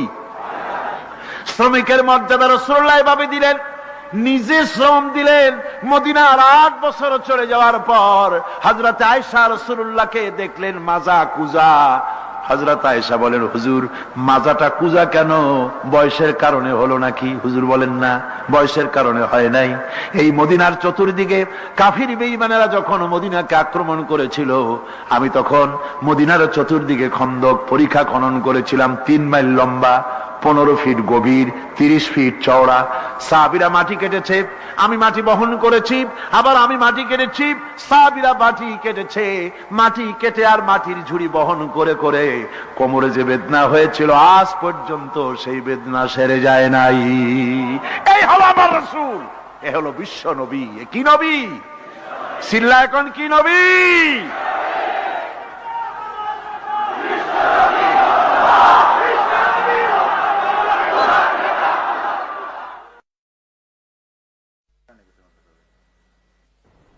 বিসমিল্লাহির রহমানির রহিম। সর্বযুগের, সর্বকালের সর্বশ্রেষ্ঠ মহামানব রাহমাতুল্লিল আলামিন হযরত মুহাম্মদ সাল্লাল্লাহু আলাইহি ওয়াসাল্লাম, যার জীবনের প্রতিটি অংশে আছে শিক্ষা, মহান রব্বুল আলামিনের অকৃত্রিম বন্ধু রাসূলুল্লাহ সাল্লাল্লাহু আলাইহি ওয়াসাল্লামের জীবন থেকে শিক্ষা গ্রহণ আমাদের সবারই একান্ত কর্তব্য। এখন আমাদের সামনে রাসূল করিম সাল্লাল্লাহু আলাইহি ওয়াসাল্লামের জীবনের নানা দিক নিয়ে আলোচনা করছেন আন্তর্জাতিক খ্যাতিসম্পন্ন মুফাসসিরে কোরআন ও বিশিষ্ট ইসলামী চিন্তাবিদ হযরত মাওলানা দেলওয়ার হোসাইন সাঈদী। শব্দগ্রহণে মাহসিন সাউন্ড সিস্টেম, প্রযোজনায় সিএইচপি, পরিবেশনায় স্পন্দন অডিও ভিজুয়াল সেন্টার, ঢাকা। আল্লাহ রাব্বুল আলামিন বলেন, মা ইয়ানতিকু আনিল হাওয়া ইন হুয়া ইল্লা ওয়াহিয়ুন ইউহা। আমার নবী নফসকে অনুসরণ করে প্রবৃত্তিকে অনুসরণ করে কোনো কথা বলেন না। আমার নবী যেটা বলেন সেটা হলো ওহী, আমি যা বলতে বলি তাই তিনি বলেন। ওয়ালাউ তাকাওয়ালা আলাইনা বা'দাল আকাবিল, আমার নবী যদি নিজের থেকে বানিয়ে কোনো কথা যদি কোরআনের ভিতরে আমার নামে চালায় দিতেন, আমি আল্লাহ রাব্বুল আলামিন আমার নবীর ডান হাতকে চেপে ধরতাম, আর তার কণ্ঠ নালীকে আমি আল্লাহ রাব্বুল আলামিন কেটে ফেলে দিতাম। তিনি যা বলেছেন সব কার কথা? আল্লাহ পাকের কথা। তিনি হচ্ছেন গোটা বিশ্বের সর্বশ্রেষ্ঠ চরিত্রের আধার। তার চরিত্রের সার্টিফিকেট আল্লাহ পাক দিচ্ছেন। চরিত্রের সার্টিফিকেট কে দিলেন? আল্লাহ পাক দিয়েছেন। কোরআনে কারীমের মধ্যে আল্লাহ রাব্বুল আলামিন বলেন, ওয়া ইন্নাকা লাআলা খুলুকিন আযীম, নবী হে আপনি হচ্ছেন পুত পবিত্র চরিত্রের উপরে প্রতিষ্ঠিত। সুবহানাল্লাহ ওয়া বিহামদিহি, আপনি শ্রেষ্ঠ চরিত্রের উপরে প্রতিষ্ঠিত। দেখুন রাসূল করিম সাল্লাল্লাহু আলাইহি ওয়াসাল্লাম নবুয়ত পাওয়ার পর যখন তিনি ঘরে প্রবেশ করেছেন, সর্বপ্রথম হযরত জিবরাইলের সঙ্গে জীবনের প্রথম দেখা, ভয় পেয়েছেন, শরীরে জ্বর এসেছে এবং হযরতে খাদিজাকে গিয়ে বলছেন যে আমাকে ঢেকে দাও, আমি ভয় পেয়েছি। হযরতে খাদিজাতুল কুবরা রাদিয়াল্লাহু তাআলা আনহা তিনি রাসূলকে বলছেন, আবুল কাসেম, হে কাসেমের পিতা, আপনার ভয় পাওয়ার কোনো কারণ নাই, আপনাকে জিন বা শয়তান কোনো অনিষ্ট করতে পারে না, কারণ আপনি এতিমদেরকে মিসকিনদেরকে খেতে দেন, আপনি বিধবাকে আশ্রয় দেন, আপনি প্রতিবেশীর হক আদায় করেন, আপনি আত্মীয়দের হক আদায় করেন। কি সার্টিফিকেট দিচ্ছেন? স্ত্রী তো স্বামীর জন্য ভালোবাসা দিতে পারে, মহব্বত দিতে পারে, জান দিতে পারে, কিন্তু ঈমান তো আনতে পারে না। ঈমান আনা তো এত সহজ ব্যাপার না। কিন্তু রাসূল করিম সাল্লাল্লাহু আলাইহি ওয়াসাল্লাম যখন তাকে তাওহীদের দাওয়াত দিলেন, রিসালাতের দাওয়াত দিলেন এবং বললেন আমি নবী, হযরত খাদিজা এক মুহূর্ত দেরি করেন। হযরতে খাদিজা তার কাছে রাসূলুল্লাহ যখন রিসালাতের দাওয়াত পেশ করলেন, সঙ্গে সঙ্গে হযরত খাদিজা পড়ে নিলেন, লা ইলাহা ইল্লাল্লাহু মুহাম্মাদুর রাসূলুল্লাহ। জোরে সোরে পড়েন, লা ইলাহা ইল্লাল্লাহ, লা ইলাহা ইল্লাল্লাহ।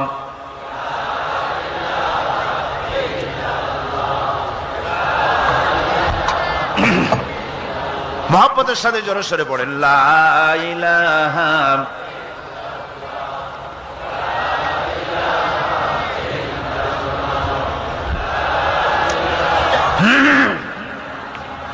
লা ইলাহা ইল্লাল্লাহু মুহাম্মাদুর রাসূলুল্লাহ। আমার বন্ধুগণ, রাসূল করিম সাল্লাল্লাহু আলাইহি ওয়াসাল্লামের উপরে স্ত্রী ঈমান আনলেন। খাদেম ছিলেন হযরতে যায়েদ। খাদেম তো তার প্রভুর জন্য জান দিতে পারে, মাল দিতে পারে, মহব্বত করতে পারে, সব পারে। খাদেম ঈমান আনতে পারে না, যেহেতু খাদেমের কাছে তার সাহেবের ইনস এন্ড আউট, তার ভেতর বাইরে সবকিছুই পরিষ্কার থাকে। হযরতে রাসূলের খাদেম ছিলেন হযরতে যায়েদ। হযরত যায়েদ তার উপরে যখন 15 বছর খাদেম ছিলেন রাসূলুল্লাহ, হুজুর যখন তার কাছে দাওয়াত পেশ করলেন, যখন রিসালাতের দাওয়াত পেশ করলেন, তাওহীদের দাওয়াত দিলেন, খাদেম যায়েদ একটু চিন্তা করলেন না, সাথে সাথে পড়লেন লা ইলাহা ইল্লাল্লাহু মুহাম্মাদুর রাসূলুল্লাহ। রাসূলের বন্ধু ছিলেন হযরত আবু বকর সিদ্দিক রাদিয়াল্লাহু তাআলা আনহু। 20 বছরের বন্ধু। কত বছরের বন্ধু? 20 বছর। 20 বছর বসে একজন বন্ধু আর একজন বন্ধুকে চিনতে মোটেই কিছু বাকি থাকে না। হযরত আবু বকর রাদিয়াল্লাহু তাআলা আনহু তার কাছে যখন রাসূলুল্লাহ নবুয়তের দাওয়াত পেশ করলেন, হযরতে আবু বকর রাদিয়াল্লাহু তাআলা আনহু এক মুহূর্ত দেরি করেন নাই, বলেছেন আপনার চরিত্র নবুয়তের চরিত্র। আগেই বুঝতে পেরেছি সাধারণ মানুষের চরিত্র এমন হতে পারে না। তিনিও কালেমা পড়ে মুসলমান হয়ে গেলেন। সাহাবায়ে কেরাম রাসূলের প্রতি এই মহব্বত, এই শ্রদ্ধা তারা পোষণ করেছেন। নবী তার চরিত্র দিয়ে মানুষের সামনে নিজেকে প্রকাশ করেছেন। তার চরিত্র দুই রকম ছিল না, চরিত্র একরকম ছিল। ব্যক্তিগত চরিত্র আর পারিবারিক চরিত্র দুই রকম না। তার ব্যক্তিগত যে চরিত্র ওইটাই ছিল তার ঘরের চরিত্র, যেটা ছিল ঘরের সেটাই ছিল বাইরের। হযরত আয়েশা সিদ্দিকা রাদিয়াল্লাহু তাআলা আনহা সাহাবীদের প্রশ্নের জবাবে বলেছেন রাসূলের চরিত্র হচ্ছে কোরআন। রাসূলের চরিত্র কি? কোরআন। রাসূলুল্লাহ এই পৃথিবীতে কেন আসছেন? আসার কারণ হলো তিনি হচ্ছেন আদর্শ। আল্লাহর নবী বলেছেন, লাকাদ কানা লাকুম ফি রাসূলিল্লাহি উসওয়াতুন হাসানাহ, তোমাদের জন্য গ্রহণযোগ্য মহত্তম আদর্শ হতেছে তোমাদের রাসূল। তোমাদের রাসূলের ভিতরেই তোমাদের আদর্শ রয়েছে, তার কাছ থেকে তোমরা আদর্শ গ্রহণ করো। তিনি এতিমের আদর্শ, শিশুর আদর্শ, কিশোরদের আদর্শ, যুবকের আদর্শ, তরুণের আদর্শ, বৃদ্ধের আদর্শ, পিতার আদর্শ, নানার আদর্শ, স্বামীর আদর্শ, সেনাপতির আদর্শ, শ্রমিকের আদর্শ, রাষ্ট্রপ্রধানেরও সকলের জন্য আদর্শ। যেই যুগে বেহায়াপনার উলঙ্গপনা দিয়েছিল সমাজ ভর্তি, আল্লাহর ঘর তাওয়াফ করে নারী আর পুরুষেরা উলঙ্গ হয়ে, সেই যুগে রাসূলুল্লাহ যখন কাবা শরীফ রিকনস্ট্রাকশন হচ্ছিল, পুনর্নির্মাণ হচ্ছিল, তখন তিনি বহন করছিলেন পাথরগুলি মাথায় করে। তার চাচা তাকে বললেন, তোমার তো বড্ড কষ্ট হচ্ছে, তুমি এখন এইটাকে ঘাড়ের উপরে, লুঙ্গিটা খুলা ঘাড়ের উপরে রেখে তারপর এটা বহন করো। হুজুর যখন লুঙ্গির গিরায় হাত দিয়েছেন খুলবেন এই চিন্তা করে, ঘাড়ের উপরে রেখে পাথর বহন করবেন, লুঙ্গির গিটে হাত দিয়েছেন, খোলেন নাই। লুঙ্গির গিটের উপরে হাত রেখে তিনি চিন্তা করলেন, এতগুলি লোকের সামনে কাপড়টা খুললে পরে কি শরম হবে। কাপড়টা খোলেনি নাই, শুধু খুললে পরে কি লজ্জা হবে। এই আগাম শরমের অনুভূতিতে মুহাম্মদ সাল্লাল্লাহু আলাইহি ওয়াসাল্লাম বেহুশ হয়ে জমিনের উপরে পড়ে গেছেন। আদর্শ কাকে বলে? শিশুর আদর্শ, কিশোরের আদর্শ, স্বামীর আদর্শ, পিতার আদর্শ, নানার আদর্শ, গোটা পৃথিবীর সমস্ত মানুষের আদর্শ রাসূল করিম সাল্লাল্লাহু আলাইহি ওয়াসাল্লাম। তার কাছে তিনি স্ত্রীদের আদর্শ ছিলেন, তিনি নানার আদর্শ ছিলেন। ইমাম হোসাইনকে তিনি কোলে নিচ্ছেন, ঘাড়ে উঠছে বাচ্চা, বুকের উপরে উঠছে। একজন সাহাবী বলছেন, হুজুর বাচ্চা পেলে আপনি এত আদর করেন, আমার তো ৬-৭টা ছেলে মেয়ে, আমি মোটে কোলেও নি না, আর জীবনে একবার সুমাও খাই না, আমার মোটে ইচ্ছাই করে না। হুজুর বললেন, আল্লাহ যদি তোমার দিলের মধ্যে রহম পয়দা না করেন তো আমি কি করতে পারি? হুজুর বাচ্চাকে নিয়ে আদর করছেন। ইমাম হোসেনকে বলছেন, হোসেন কে বড় বলো তো, তুমি বড় না আমি বড়? হোসেন বলছেন, নানাজি আমি আপনার থেকে বড়। আশ্চর্য কথা, তুমি আমার থেকে বড় কিভাবে? হোসেন বলছেন, নানাজি বলুন তো আপনার পিতার নাম কি? হুজুর বলছেন, আমার পিতার নাম আব্দুল্লাহ। হোসেন বলছেন, এই আব্দুল্লাহ এই পর্যন্তই শেষ, আপনি তো আমার পিতার মতো পিতা পান নাই, আমার আব্বার মতো আব্বা আপনার আছে। আমার আব্বাকে বলা হয় আসাদুল্লাহিল গালিব, সমস্ত কাফেরদের জন্য বিজয়ী বীর বাঘ আমার আব্বা। এবং আমার আব্বা সম্পর্কে আপনি বলেছেন, আনা মাদিনাতুল ইলম ওয়া আলিয়ুম বাবুহা, আমি হচ্ছে একটি জ্ঞানের রাজ্য আর আলী হচ্ছে সেই রাজ্যে প্রবেশের প্রধান তরুণ। আমার বাপের মতো বাপ আছে আপনার? হুজুর আশ্চর্য হয়ে গেলেন, বাচ্চা বলে কি?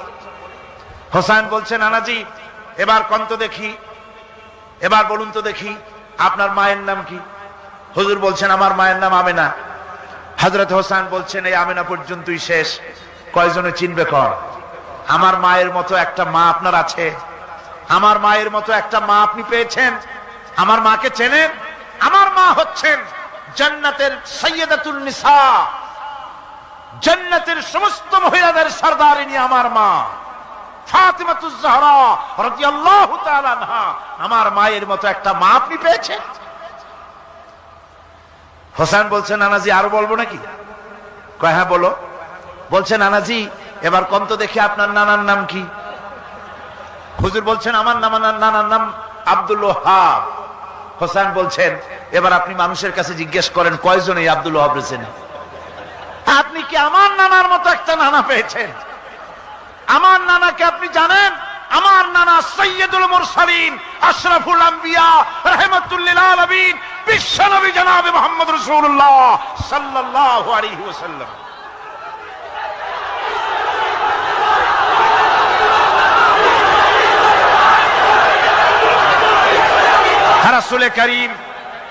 রাসূল করিম সাল্লাল্লাহু আলাইহি ওয়াসাল্লাম হোসেনকে বুকের সাথে জড়িয়ে ধরে হোসেনের ঠোঁটের উপরে, তার চিবুকের উপরে, তার গণ্ডদেশে, তার কপলে বারবার চুমো খেতে লাগলেন আর বললেন, নানা আমি আজকে তোমার সামনে হেরে গেলাম। সুবহানাল্লাহি ওয়া বিহামদিহি। কি আদর করতেন তিনি বাচ্চাদেরকে। রাসূলুল্লাহ রাস্তা দিয়ে যেতেন আর বাচ্চারা খেলাধুলা ছেড়ে রাসূলের কাছে ছুটে আসতো।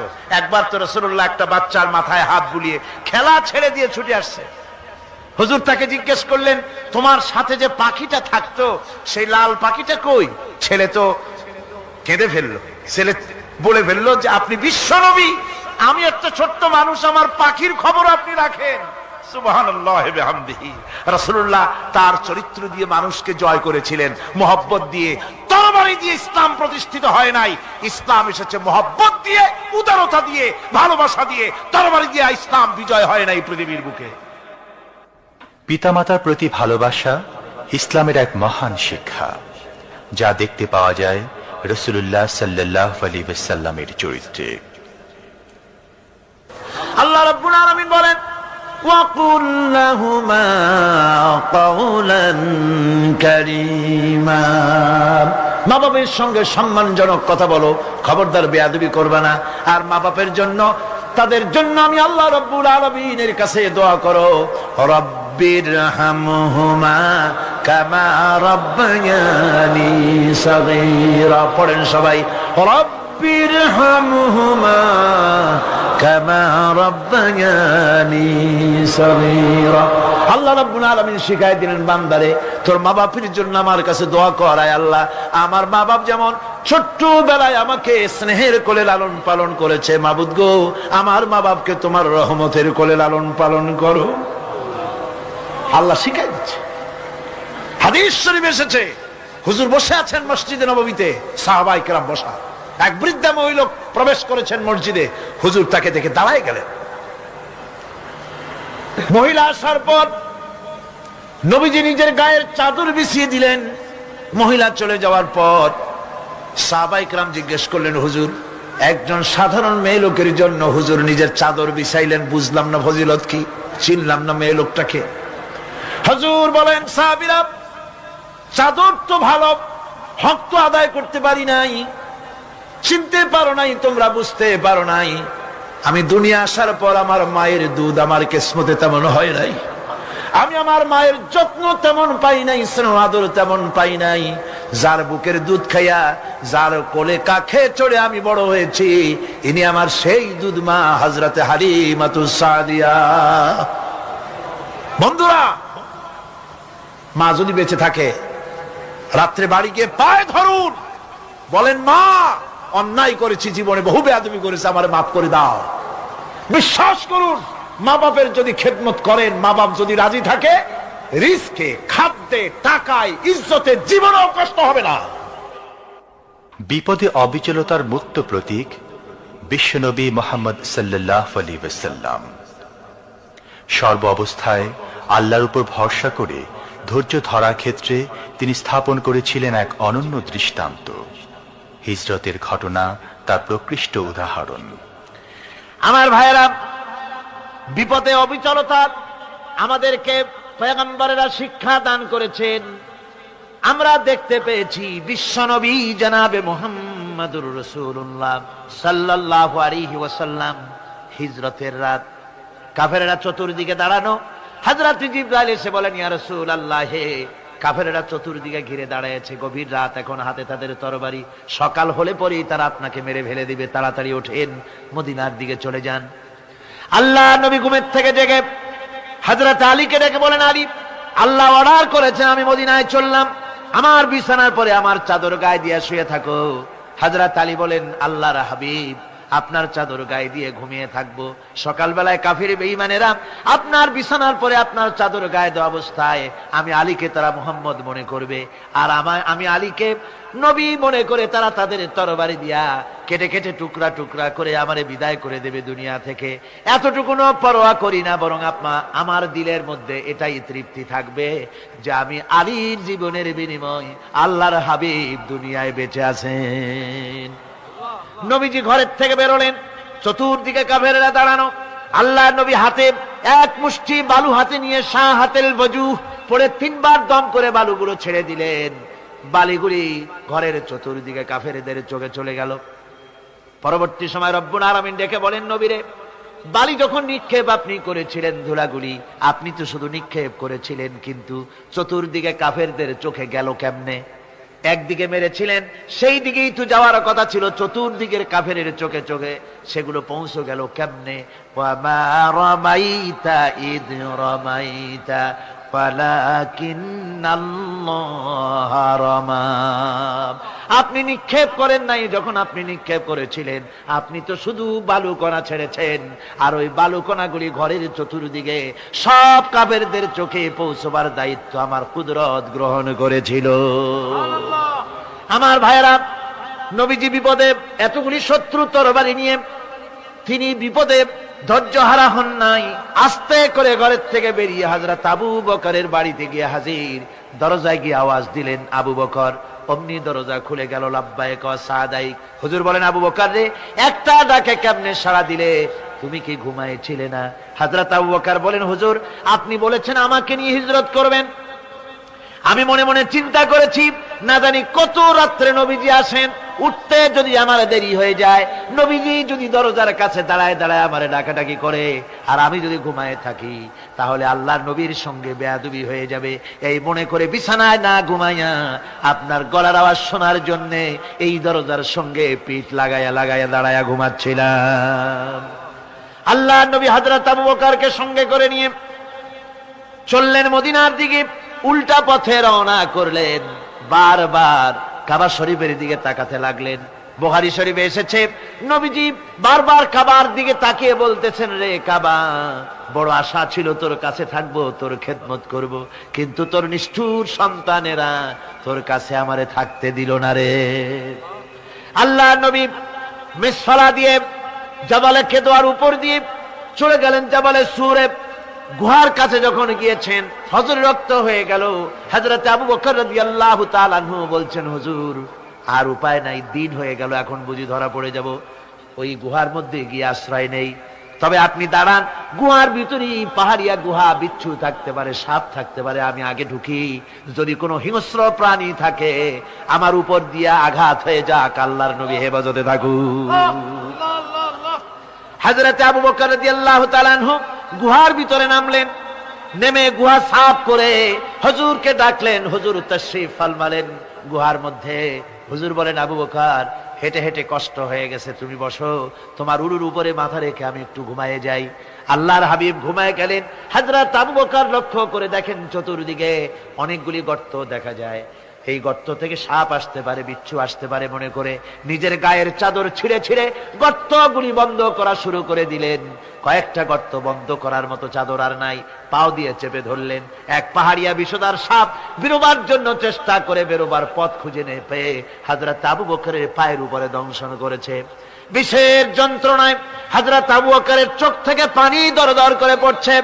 রাসূলুল্লাহর ঘুম ভেঙে গেল। আল্লাহর নবী তাকে বলেন, আবু বকর, চোখে পানি কেন?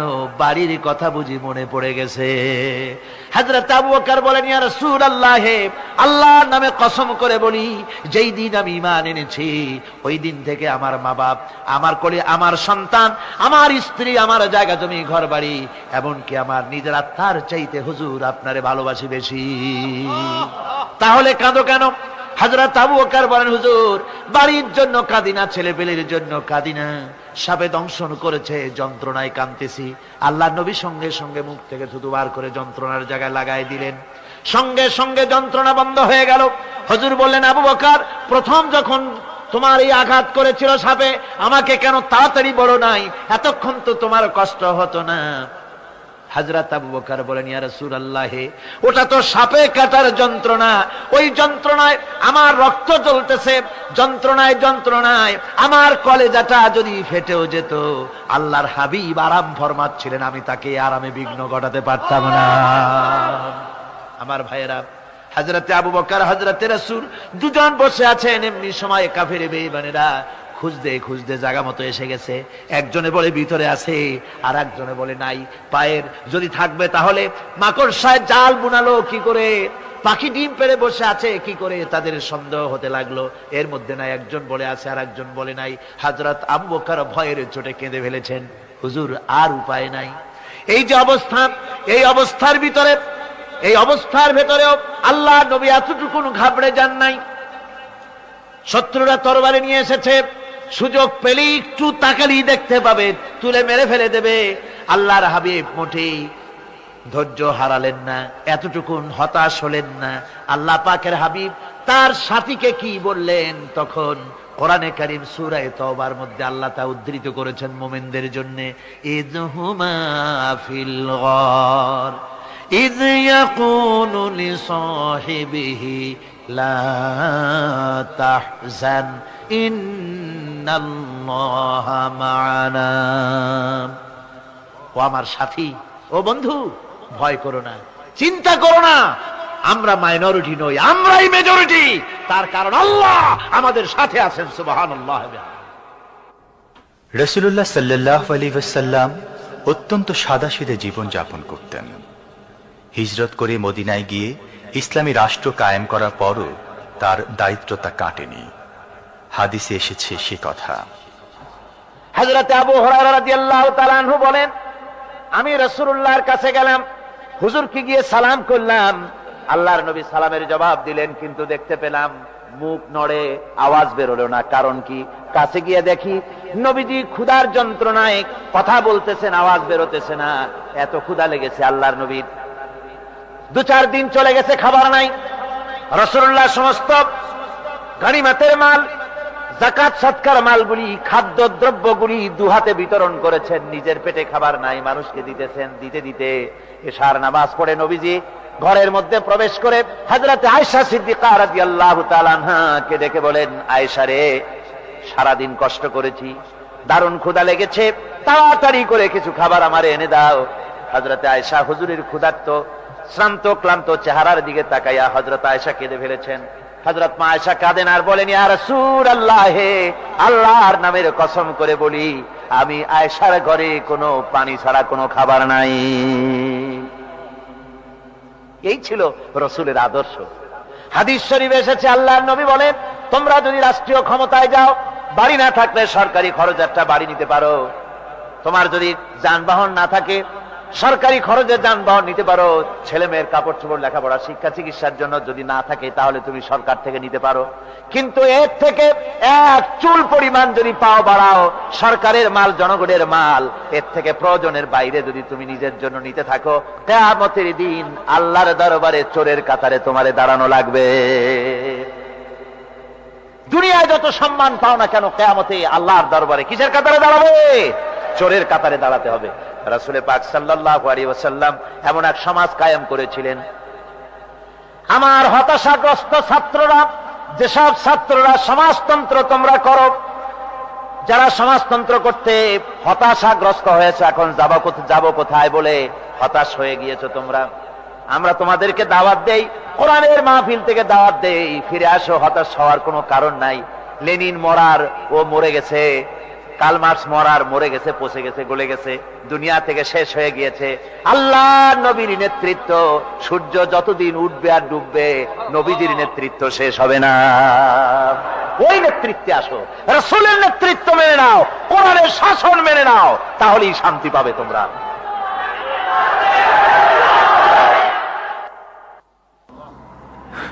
আল্লাহর নবী দুপুরে আরাম করতেছিলেন। হযরত ওমর বলেন, আমি দেখতে গিয়েছিলাম রাসূলুল্লাহকে, আমি যাই সালাম দিলাম, হুজুর উঠে বসলেন। আমি দেখি খেজুরের পাতা দিয়া বুনানো দড়ি, সেই দড়ি দিয়া বুনানো খাটিয়া এখনো মক্কা মদিনায় আছে, যারা হজ করতে গেছেন দেখেছেন। ওই দড়ি দিয়া বুনানো খাটিয়া, ওর উপরে তোশক নাই, বিছানার চাদর নাই, নিজের হাত মোবারক মাথার তলে দিয়া রাসূল শুয়ে আছেন। ওমরকে দেখে হুজুর উঠে বসলেন। ওমর বলেন, আমি রাসূলের পিঠের দিকে তাকায় দেখি দড়িগুলোর দাগ কেটে আছে। আমি সহ্য করতে পারলাম না, আমি শিশুর মতো ডুকরে কেঁদে উঠলাম, বললাম, ইয়া রাসূলুল্লাহ, এই পৃথিবীর কাফির বেঈমানেরা এত শান্তি করলো দুনিয়ায়, আর আল্লাহর হাবিবের পিঠে দড়ির দাগ বরদাস্ত করতে পারছি না। আপনি আমার অনুমতি দেন, একটা তোশক আপনার জন্য বানায় দেই।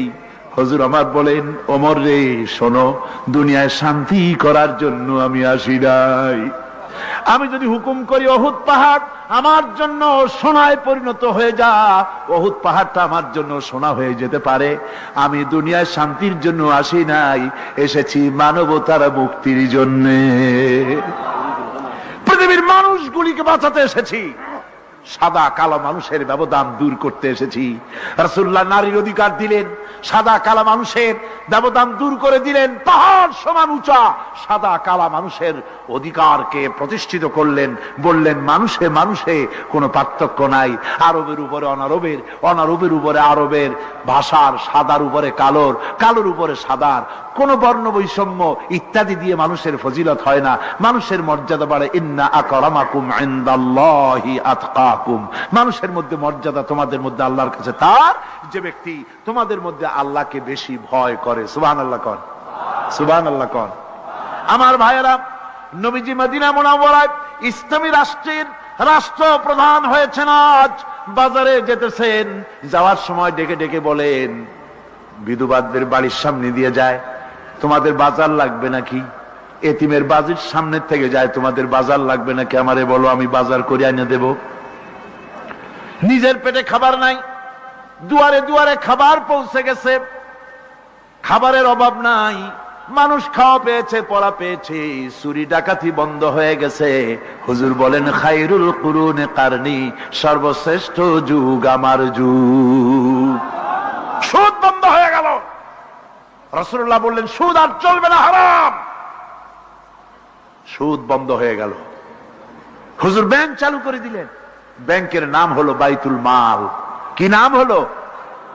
এই ব্যাংক যেদিন রাসূলুল্লাহ উদ্বোধন করেন, আল্লাহর নবী বাইতুল মাল ব্যাংক উদ্বোধনের দিনে যে বক্তৃতা করলেন, বুখারীতে সেই বক্তৃতা লেখা হয়ে গেল। আল্লাহর নবী বলেন মান তারাকা দায়নান আও দিয়ান ফালাইয়া।